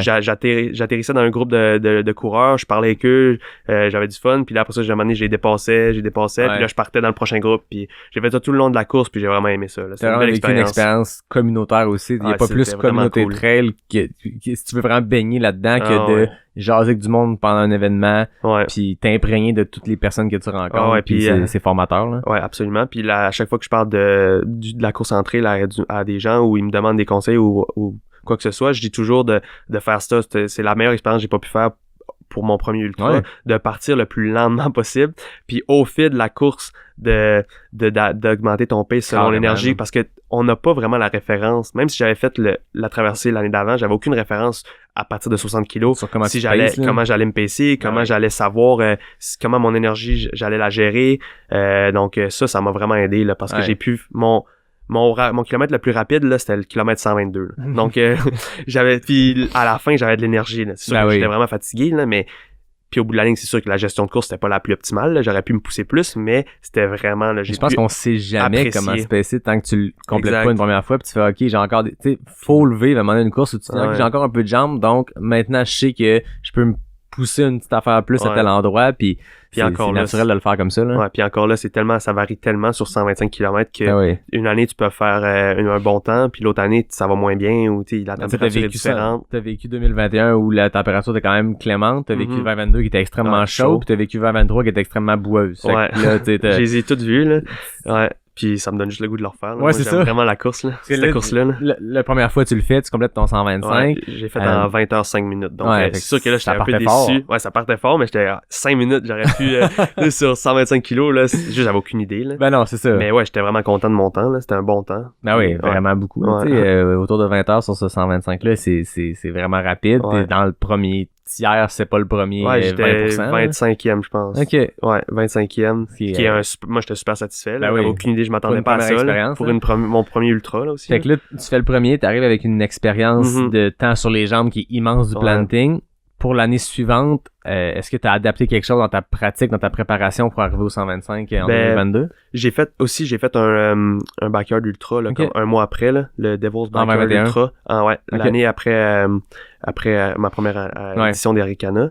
Puis j'ai fait 24 heures. Ben, j'ai abandonné à 23h40. Là. Dans le fond, j'ai fait 160 kilos. Donc là, je savais que j'étais capable de courir plus. Puis à cette vitesse-là aussi, j'ai couru plus vite en théorie parce que faut rentrer le 6.7 kilos en dedans d'une heure. Fait que ça, c'est comme un pace quand même rapide. Là, puis je l'ai rentré en 50 minutes. La Devil's Backyard était technique de jour. La boucle de trail. La boucle de jour là, est difficile. Là. Il y a 250 mètres de D+, là, me semble, là, si je me rappelle bien. Puis la boucle de nuit est plus facile, mais quand même. C'est pas là que les records de Backyard vont se battre. Là. Non, vraiment pas. Fait que j'étais vraiment content de ma performance. Là. Premier 160. Ouais, en plus, premier 160, ça c'était quand même très cool. Deuxième ultra. Fait que là, mais j'étais défoncé après. Là. Mais je savais que j'étais capable de courir un petit peu plus vite puis plus longtemps. Fait que donc quand j'ai retourné faire le Ricana l'année d'après, encore là une saison de planting plus tard, ben là, Ben là, c'est ça. Cette année-là, j'ai fait le Ironman du Mont-Tremblant dans le mois d'août. Donc, je m'étais entraîné juste sur route pendant tout l'été, puis en vélo, puis à la nage. Donc, j'étais pas optimalement entraîné pour la course en sentier, mais j'avais une bonne fitness, là, genre une des meilleures de toute ma vie. Donc, je suis arrivé là en me disant, OK, je peux sûrement aller plus vite, mais je savais pas exactement encore, parce que j'avais pas fait de course en trail dans l'été. Là. Donc, la dernière expérience, c'est le Devil's Backyard en octobre. Là. Ouais, quasiment un an avant. Fait 11 mois avant. Ouais. Mais c'est intéressant de voir, parce que on va y revenir, mais j'ai vu le résultat de cette année-là. Ça a bien été. Donc, c'est le fun de voir qu'une expérience d'asphalte, une expérience plus structurée d'Ironman et d'aller grossir ton moteur, ton VO2 max et tout ça, 100%. ça s'est tout de suite directement appliqué à la transition entre elles. Ouais, puis surtout, là, je l'avais pas parlé encore, mais ça qui m'a vraiment, ça qui a enclenché un peu ma fitness en course en trail, c'est que l'année où j'ai fait le Arikana pour la première fois, 2 semaines avant, je me suis signé un contrat avec moi-même que j'allais courir à tous les jours. Donc, j'ai commencé à plus avoir une structure de course à pied. Ça m'a permis de justement courir à tous les jours, avoir un gros volume, développer cette endurance-là au fil des mois. Donc, ça a vraiment aidé, là, parce que justement, avant, je courais peut-être une fois par semaine, puis je pouvais passer 1 mois sans courir, puis des fois, je courais 7 fois par semaine, donc j'avais aucune structure. Sur le planting comme étant une espèce vraiment, de base d'entraînement quotidienne, puis après ça, la course, quand tu pouvais, tu le pitchais à travers. Là. Exactement, donc ça m'a permis de vraiment développer cette structure. Un autre contrat que toi-même. Ouais, exact. J'aime ça, les contrats que toi-même. Ben, c'est ça. Ben, y a-tu un papier officiel, tu signes quelque part? Non, j'ai pas besoin de ça, là. C'est dans la tête, là. Mais ouais, puis c'est des choses que je me mets en application pour justement atteindre un niveau de discipline, parce que sinon j'ai de la difficulté avec la course à pied de discipliner si j'ai pas justement l'obligation de y aller, parce que sinon je me dis de gérer demain ou fait qu'avec ça m'a permis de justement, maintenant j'ai plus ce problème là parce que je sais que je suis capable de le faire là. Mais avant j'avais pas la passion non plus autant pour la course à pied, je la connaissais pas, donc ça m'a permis de la découvrir dans l'année. Donc j'ai couru à partir de ce moment-là toute l'année. Tu sais, il y a des semaines, je faisais 1 km par jour. 2-3 km par jour, je faisais des petites semaines, mais il y a d'autres semaines, je sortais tous les jours. Peu importe la température, peu importe la tempête, il fait moins 40. Mais ça démontre aussi ta force mentale qui doit servir en planting, qui doit servir quand tu fais un record de 24 heures de planting, mais quand tu fais un ultra aussi, d'être capable de... Tu l'as dit tantôt, là, je t'ai rendu obligé, mais le contrat, il est entre toi et toi. C'est ça. Il y a beaucoup de personnes qui tentent de se faire des contrats avec eux-mêmes, puis c'est extrêmement difficile, peu importe c'est quoi la discipline que tu t'imposes, mais de ce que j'entends, c'est que toi, quand tu signes ce contrat-là avec toi-même, tu le fais, puis ça démontre aussi ta force mentale. Là. Ouais, mais c'est aussi que je voyais pas ça comme un défi de dire, OK, je vais courir 1 an. Oui, je me disais, OK, je vais au moins le faire 1 an, je vais voir, mais c'était quand même à tous les jours. Je me disais, peux-tu sortir dehors, faire 1 kilomètre de course aujourd'hui? Ouais. On a toujours 10 minutes dans la journée où ce qu'on peut, tu sais, sinon, tu vas être sur ton cell 1 heure dans la journée ou tu vas écouter un film, il y a toujours un moment dans la journée où ce que je pouvais aller sortir 10-15 minutes dehors pour aller courir. Donc, j'avais jamais d'excuses réelles de pas le faire. Même après une journée immense de planting, dans des conditions horribles. Exact. T'es capable de te dire, OK, je vais aller faire ces 10 minutes-là. Ouais, absolument. Puis même l'hiver, là, c'est la même chose.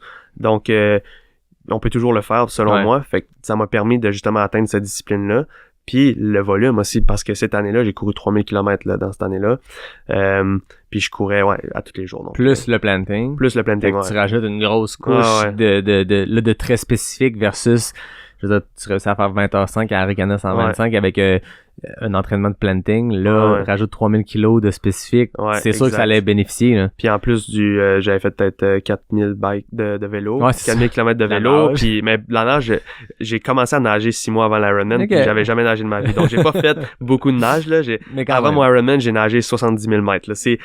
Il y a du monde qui font ça, ils en font plus par semaine. Ouais, c'est ça. Donc, moi, j'ai juste appris la technique là, pour être le plus efficace possible. Là, au bout de la ligne, c'était vraiment juste ça le plus important. Là. Mais t'as rentré ta nage d'Ironman dans combien de temps pour le faire? 1h04. Quand même. Ouais, genre, moi, je pense que c'était une bonne performance. Là. On avait le droit au wetsuit, là, mais je m'y connais pas tant que ça. Là, mais moi, j'étais vraiment content. Là. Je m'attendais pas à ça tant que ça. Ouais. Puis, j'étais vraiment content de rentrer ça là-dedans. Là. Fait que là, Arikana, 2e année, tu reviens sur un événement que tu connais, dans des conditions que tu connais, dans le sens où tu connais chaque pouce de ce parcours-là, tu l'as fait. Ouais.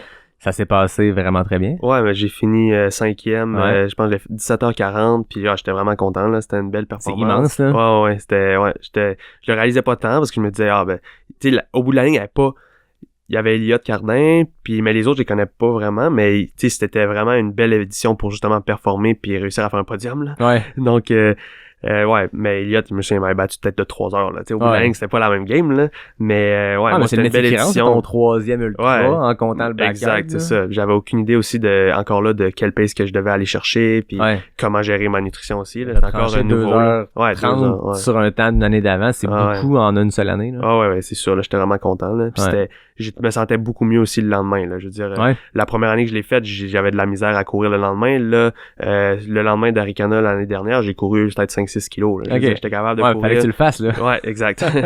Mais quoi qu'Arikana, ça comptait pour 2 jours au moins?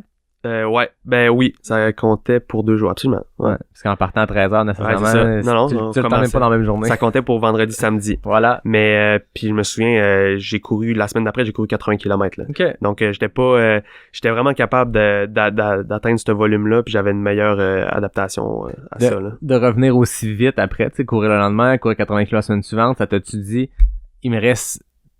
On veut pas se torcher à un point de capable de courir pendant des semaines, mais est-ce que ça te dit, OK, il me restait un peu de gaz dans le tank, fait que peut-être que l'an prochain, je pourrais pousser plus? Ouais, 100%.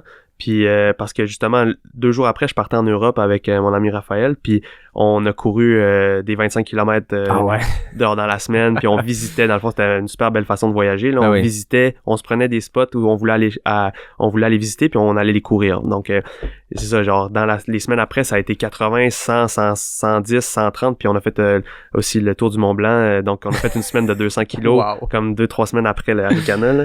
Donc ça a été vraiment j'ai vraiment atteint ce volume-là, puis ça m'a permis de continuer à le faire. Là. Fait que l'expérience continue de rentrer, les grosses heures de planting continuent de s'accumuler. Là, t'arrives à 2023, encore sur le 125, 3e année. Est-ce que tu te sentais encore mieux que l'année précédente? Ouais, ben en plus, je n'en ai pas parlé encore, mais pour mon Ironman, je me suis engagé un coach, David Yecker. Puis quand même. Ouais, fait que c'était vraiment, j'ai vraiment aimé ça travailler avec lui. Là, c'est encore mon coach en ce moment, mais plus juste pour la course en trail maintenant. Mais ouais, donc ça m'a permis d'avoir les connaissances puis le geek du coureur. Le geek des geeks, c'est David. C'était pas mal lui. Là. Fait que là, c'est ça m'a permis d'avoir vraiment les connaissances puis les programmes exacts pour pouvoir être le plus optimal puis ça.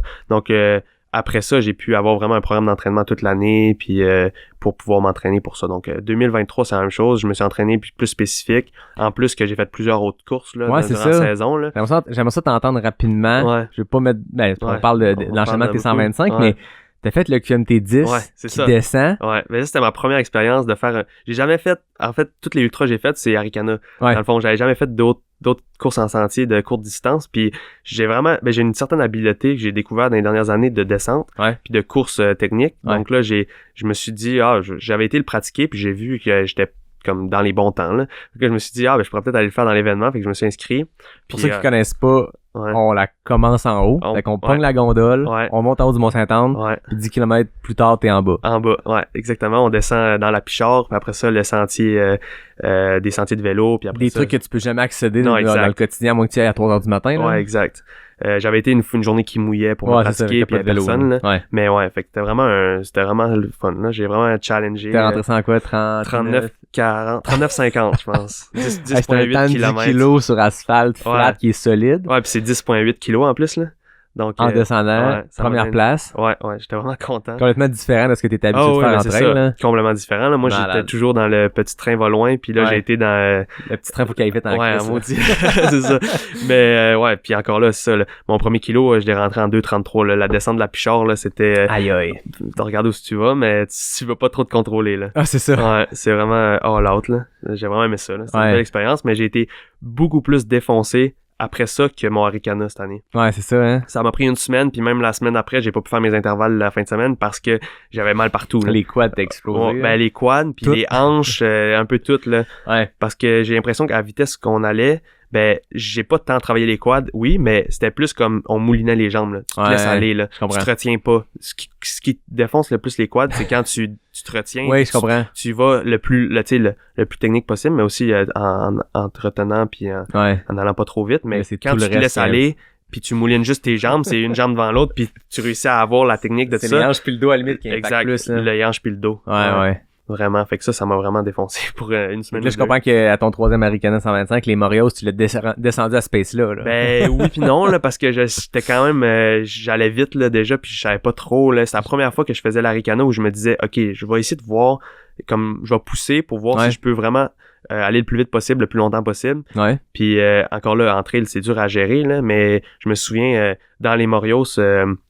je dépassais des coureurs que j'étais un peu gêné de dépasser parce que je me disais je regardais mon pace puis je me dis Colin ça va beaucoup trop vite là. Puis il part fort, je veux dire, il y a plein de belles qualités ce 125 là, il est dur sur plein d'affaires, mais moi je l'avais déjà fait, mon dirait que cette année ça m'a frappé encore plus dans la face que le premier de 35 kilos jusqu'au ravito où ton pacer embarque, jusqu'au Morios après.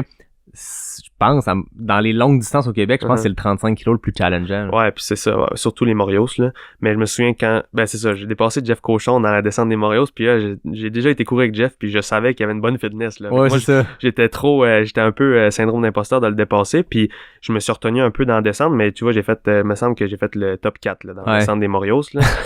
mais là, ça me challenge pour peut-être aller faire le top 1 un moment donné, là. C'est ça, là. Mais c'est sûr que j'étais quand même défoncé quand je suis arrivé en bas de là. Okay. Au ravito, là, j'ai eu un gros down, là. On entend qu'il en reste long, là. Il en reste très long, Il là. reste 90 kilos, là. Entre le 35 puis le 65, là, avec mon pacer, Raphaël, là, je me disais, je sais pas si je vais me rendre, là. Ah ouais, à ce j'étais point-là. vraiment défoncé, là. Puis, j'étais fatigué, puis je voyais pas vraiment le bout de la course, mais, il m'a aidé tout le long de cette pace-là. Puis quand je suis arrivé à mi-chemin, j'ai changé de bas, en fait. J'ai même pas changé de souliers. Puis ça a été genre game changer. Là. Ouais. On dirait que j'avais des nouvelles jambes. Là. T'avais-tu les pieds mouillés? Ouais, c'est ça l'affaire. On avait tellement les pieds mouillés que j'avais l'impression d'avoir des lames de rasoir en dessous des pieds. Là. Ouais, pendant tout le long, en fait. Là. À partir de 30 kilos, là, j'avais des craques en dessous des pieds qui viraient en coupure. Là. Ouais. Puis ouais, ça m'a...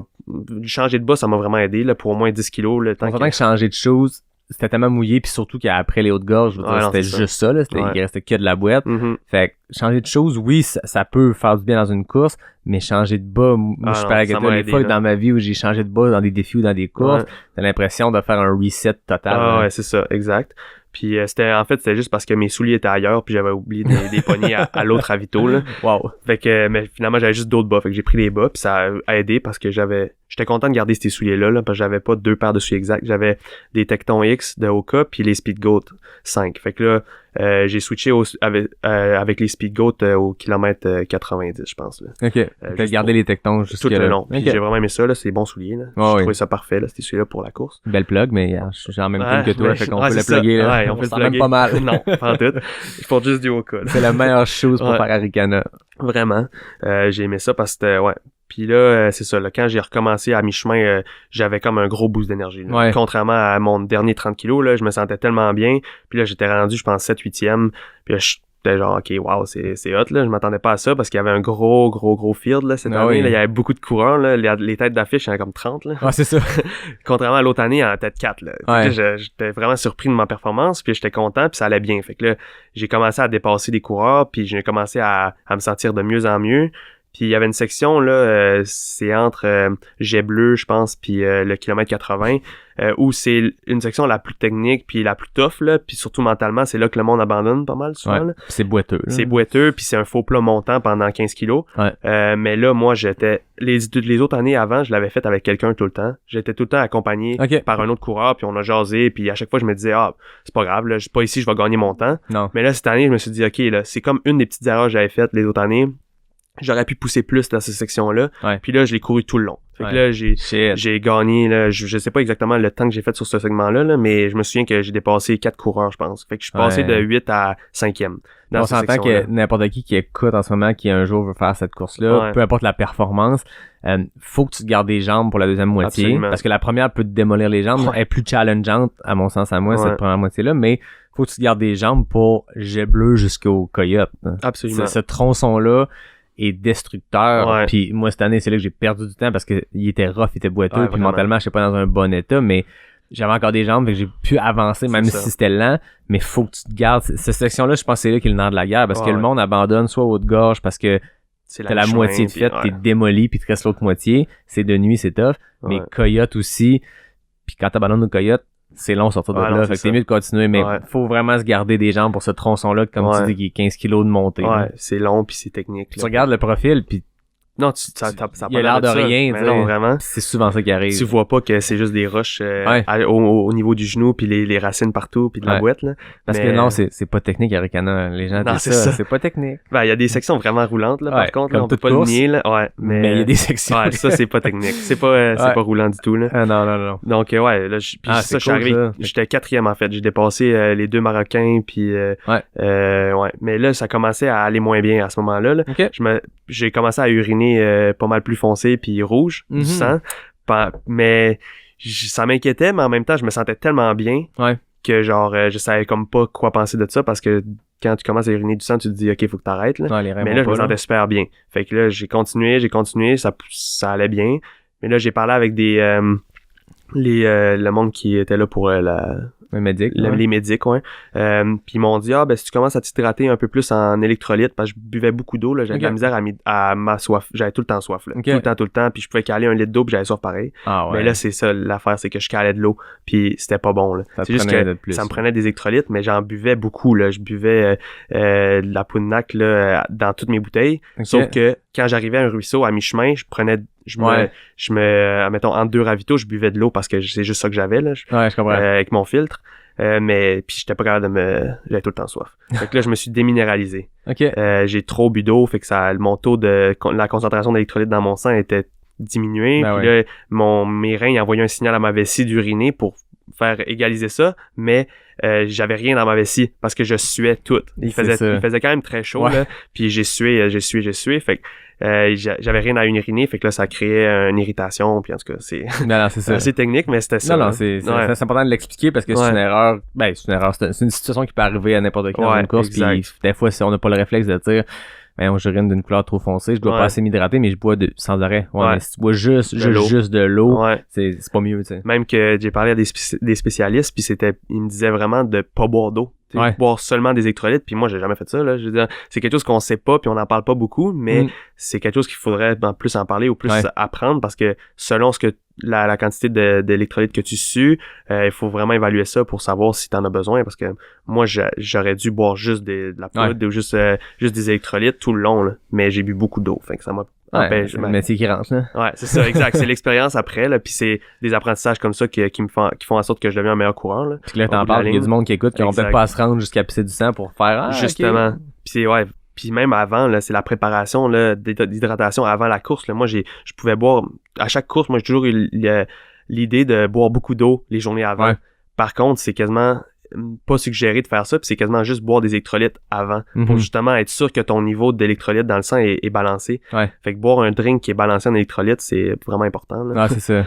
Donc ça, j'ai fait beaucoup de recherches là-dessus depuis Arikana, là, puis genre je trouve ça intéressant, là, ça me passionne pas mal. J'aime ça, tu sais, le gars qui était très au feeling au début, maintenant, plus tu te développes dans le sport, plus t'as l'air d'aller chercher des outils, puis faire de la recherche, puis être un petit peu moins au feeling, puis plus essayer de se baser sur ce qui s'écrit, ce qui se dit, ce qui se recherche, là. Ben aussi, genre, j'ai toujours été dans l'optique de savoir qu'est-ce que mon corps est capable d'aller faire, puis c'est quoi la limite. Mais là, j'ai l'impression que cette année à Arikana, j'ai pas réussi à aller chercher ma limite, justement parce que j'étais un peu freiné par ça. C'est un peu écœurant, là, mais en détail, j'avais des douleurs extrêmes là, urinaires, puis genre j'urinais à toutes les 5 minutes. Là. Puis j'urinais rien, dans le fond. C'est ça. Que c'était vraiment difficile d'avoir un flow de course, parce que à toutes les 5-10 minutes, fallait que j'arrête, puis je me force, puis ça faisait mal. C'était un bloquant. C'était un bloquant, puis c'était mental aussi, mais mes jambes me poussaient, là. Genre, je pouvais courir des montées, mais après ça, c'était le mental de dire, OK, ça fait mal, puis là, c'était douloureux. Fait que là,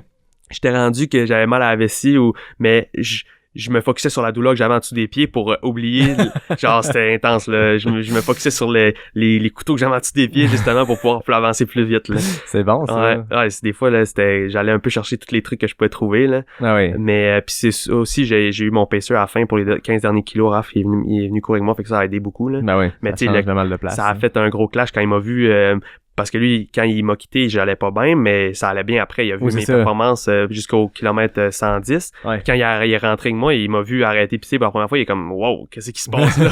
Et c'est jamais revenu. T'as toujours continué à avoir cette douleur-là, pis ce besoin-là d'arrêter. Ouais, même si je buvais juste des électrolytes, j'avais à tous les ravitaux, je me pognais soit des électrolytes NAC ou justement des pastilles électrolytiques pour avoir de quoi de plus concentré. Mais ça a pas revenu, là. C'est ça. T'as quand même réussi à grinder puis à continuer. Ouais, exact. Je sais pas à quel point c'était super bon, mais au bout de la ligne, les médics m'ont dit, OK, bois juste des électrolytes, puis si ça vient pas, genre, t'affecter ou comme tu deviens pas la tête légère ou je sais pas, mais ça m'a pas arrivé, ça. Fait faut que tu te fais à tes sensations. Ouais, exact. J'étais quand même solide. Du gaz, ouais. C'est juste que j'arrêtais tout le temps. Ouais. Donc, mais ouais, après ça, c'est super bien passé, là. Je me suis gonné un peu dans la dernière descente. Je me souviens parce que ma première édition, j'avais fait le kilomètre 122 en 4:30, je pense. Ouais. Genre, complètement, aucune idée de pourquoi j'ai fait ça, mais tu sais, je me sentais bien puis ça descendait. Ouais. Et là, je me suis dit, hey, Kraft, OK, là, celui-là, faut le faire plus vite. C'est ça. Fait que je me souviens, je sais pas exactement le rentrant combien, mais je me souviens, maintenant, on est descendu à genre 3:20. Oh shit. Mais tu sais, fatigué, la nuit, c'est quand même un peu risqué, mais moi, ça me passionne la descente puis la vitesse, fait que c'est sûr que j'avais du fun. Ouais, c'est ça. C'est juste le fun. Fait que t'as fait ça en combien? 16h40. Ouais. Fait que j'ai descendu ça encore de comme presque une heure, je crois. Fait qu'officiellement, tu termines 4e, mais c'est le 2e meilleur chrono parce qu'on se rappelle qu'il y a une triple égalité en tête. C'est ça, là. Et c'est sûr que lui, il était loin devant moi, là. C'était une performance extraordinaire. Ouais, mais les conditions je suis plus satisfait de ce temps-là, considérant les conditions, là. C'est une année vraiment plus lente que d'habitude. Fait qu'un 16-40 dans des conditions difficiles, tu te dis, OK, ben, il va en avoir des années où il fera pas chaud ni à ce point-là d'humidité. Donc, tu sais, si tu veux continuer d'y aller, tu sais que t'as encore une marge d'amélioration possible. Ouais, c'est ça. Il y en a toujours, puis à chaque année, je m'améliore, puis je me spécialise dans certains trucs. Comme cette année, je me spécialisais plus dans la descente. Fait que c'est là que j'allais chercher souvent mes temps, là. Ouais. Parce que j'ai fait aussi le Ultra Trail du Fjord du Saguenay. Ouais. Ça a super bien été aussi, mais j'ai vu que je me forçais pas tant dans les montées. Je me disais, je vais garder mon énergie, mais dans les descentes, j'allais chercher des fois des 5 minutes, là, sur les autres en avant de moi. Donc, c'est vraiment ça que j'ai développé cette année. Puis après ça, maintenant, l'année prochaine, ça va être autre chose. C'est ça. C'est un coffre à outils que tu remplis tranquillement. Puis, est-ce que le but, c'est de faire jamais 304 puis de retourner à Arcana? Ouais, c'est ça. J'aimerais y retourner, là. C'est rendre un rendez-vous. Ben, je me dis, un jour, faut que je le gagne, là. Ça va pas, je monte les échelons, là. Je suis fait 5e, 4e. Fait que là, c'est parfait. Ouais, il faudrait, mais j'aimerais ça. Mais c'est plus un rêve. Après ça, il va falloir que je mette les bouchées doubles là-dedans, là. Je sais pas à quel point je veux me focusser 100% là-dedans, mais c'est sûr que vouloir gagner à Arikana, faudrait que j'arrête de planter des arbres pendant l'été, là. Faudrait que je trouve d'autres optiques où je peux me permettre de me focusser plus sur la course à pied puis le faire à temps plein, là. Ouais. Ou plus, en tout cas, là.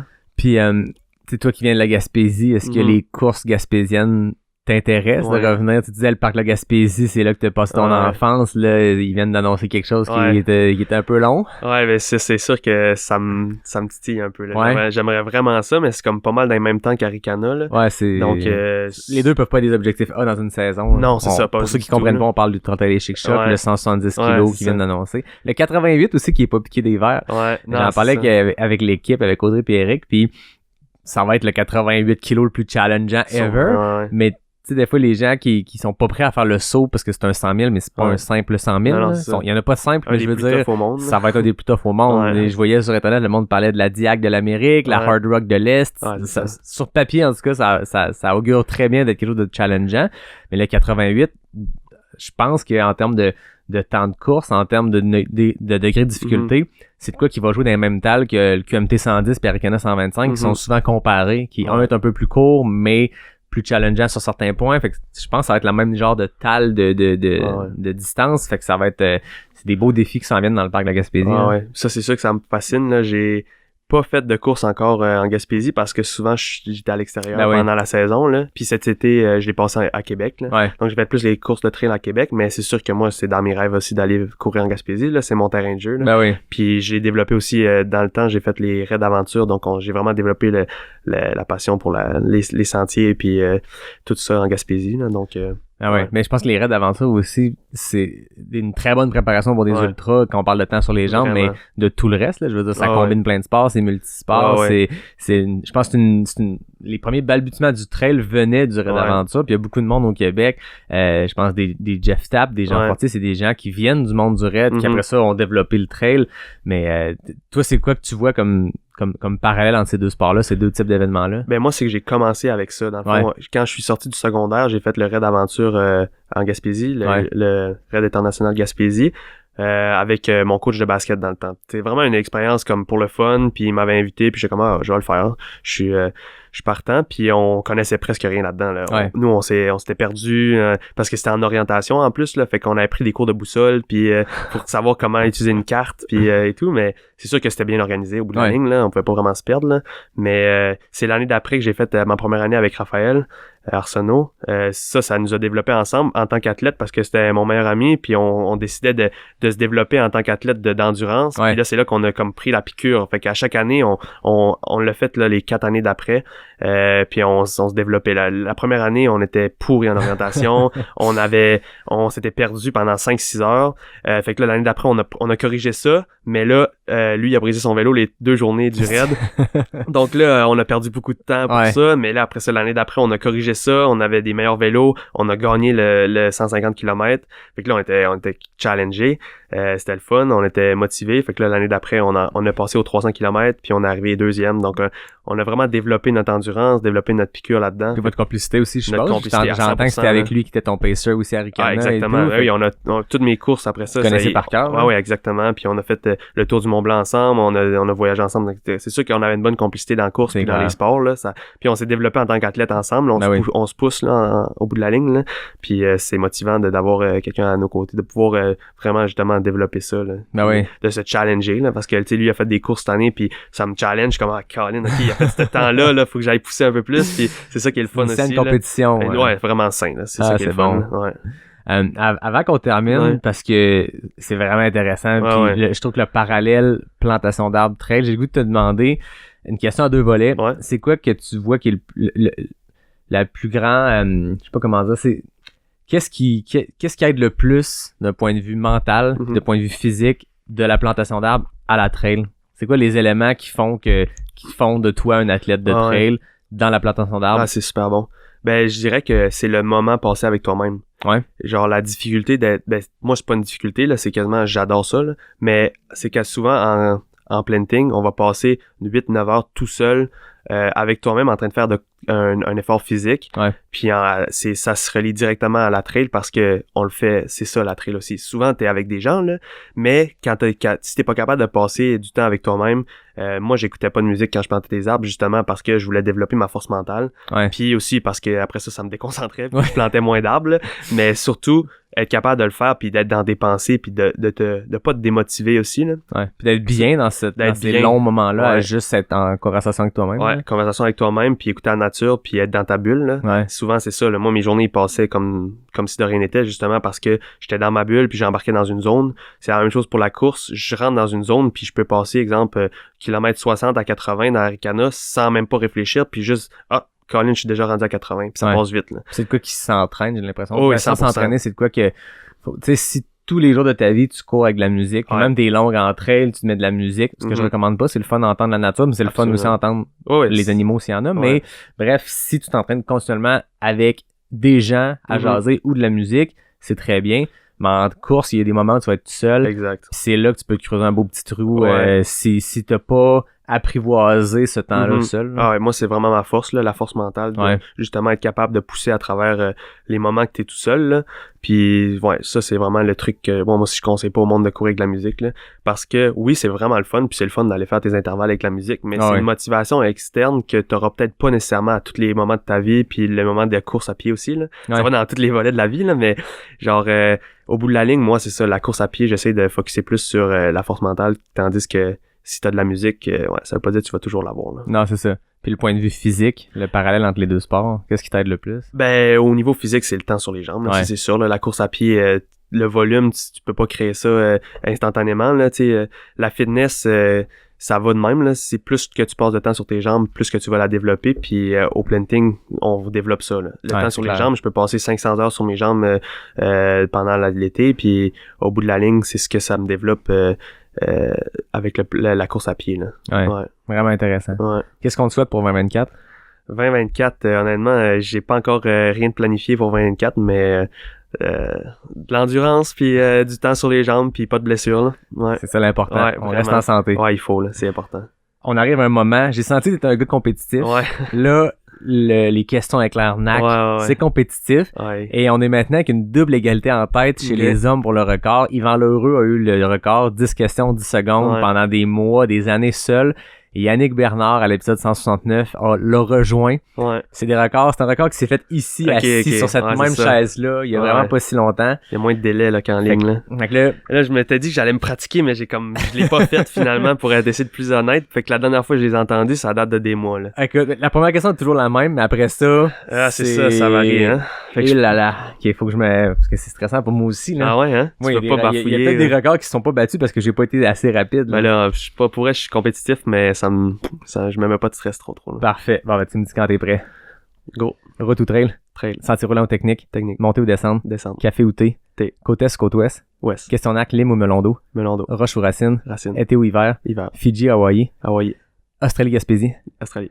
10 secondes, mon gars! Ah ouais! 10 secondes! Ah, nice. Très, très fort. Je voulais dire Gaspésie, par contre. Mais c'est juste que Australie, j'ai Gaspésie. pensé à mon voyage, puis j'ai dit, mais je voulais dire T'as Gaspésie. eu le temps de penser à ton voyage en 0.1 seconde. Je suis stressé, c'est pour 10 ça. secondes. Ok, c'est Un bon. nouveau record. Ah, c'est un record? En fait, t'égalises le record. Ok. Fait que on est rendu comme Aricana, les questions Clairnac, il y a une triple égalité en tête. Oh, wow. Yvan Lheureux, Yannick Bernard et maintenant Antoine Moses. Wow, ça nice. veut dire que je vais nommer ton nom tout le temps. Ah ouais, ok. J'attends que quelqu'un fasse 9 secondes. Mais là, la barre du une question Uh-huh. par seconde, on est pas mal au Ah, top. c'est ça, Chez là. les femmes, la double égalité est à 11 secondes. C'est très fort. Nice. Crème. Mais il y a juste la Gaspésie parce que je suis un grand fan de la Gaspésie. Ouais, c'est ça, là. Mais c'est Écoute, pas grave. je te permets de te reprendre. Ah, ok. OK.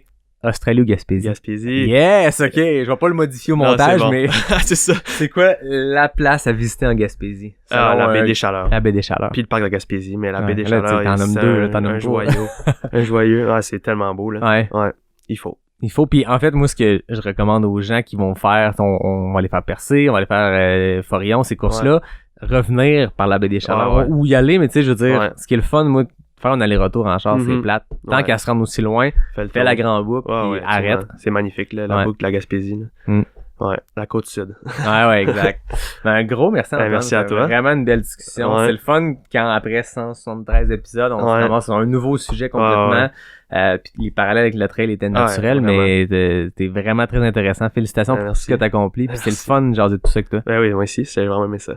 Cool, ben je suis content que tu aies aimé ton expérience. Ben oui. Je suis certain que les auditeurs, les auditrices ont trippé aussi. Comme d'habitude, moi je termine en remerciant NAC qui est le partenaire principal du podcast. Je remercie Capic 1 pour notre café, Noctem pour la bière, mais là on n'avait pas de bière. Non, c'est un partenaire pareil. Ubal aussi qui est un partenaire des multiples liquides du podcast. Hein? Café, gin, bière, il y a de la sans-alcool à travers. Ah, Tout le monde est heureux avec ça. Merci à David Hébert pour le design graphique. Merci à Fred Desroches pour le thème musical. Puis à tout le monde, je vous dis à la semaine prochaine pour le prochain épisode de Pas sorti du bois, le podcast 100% trail.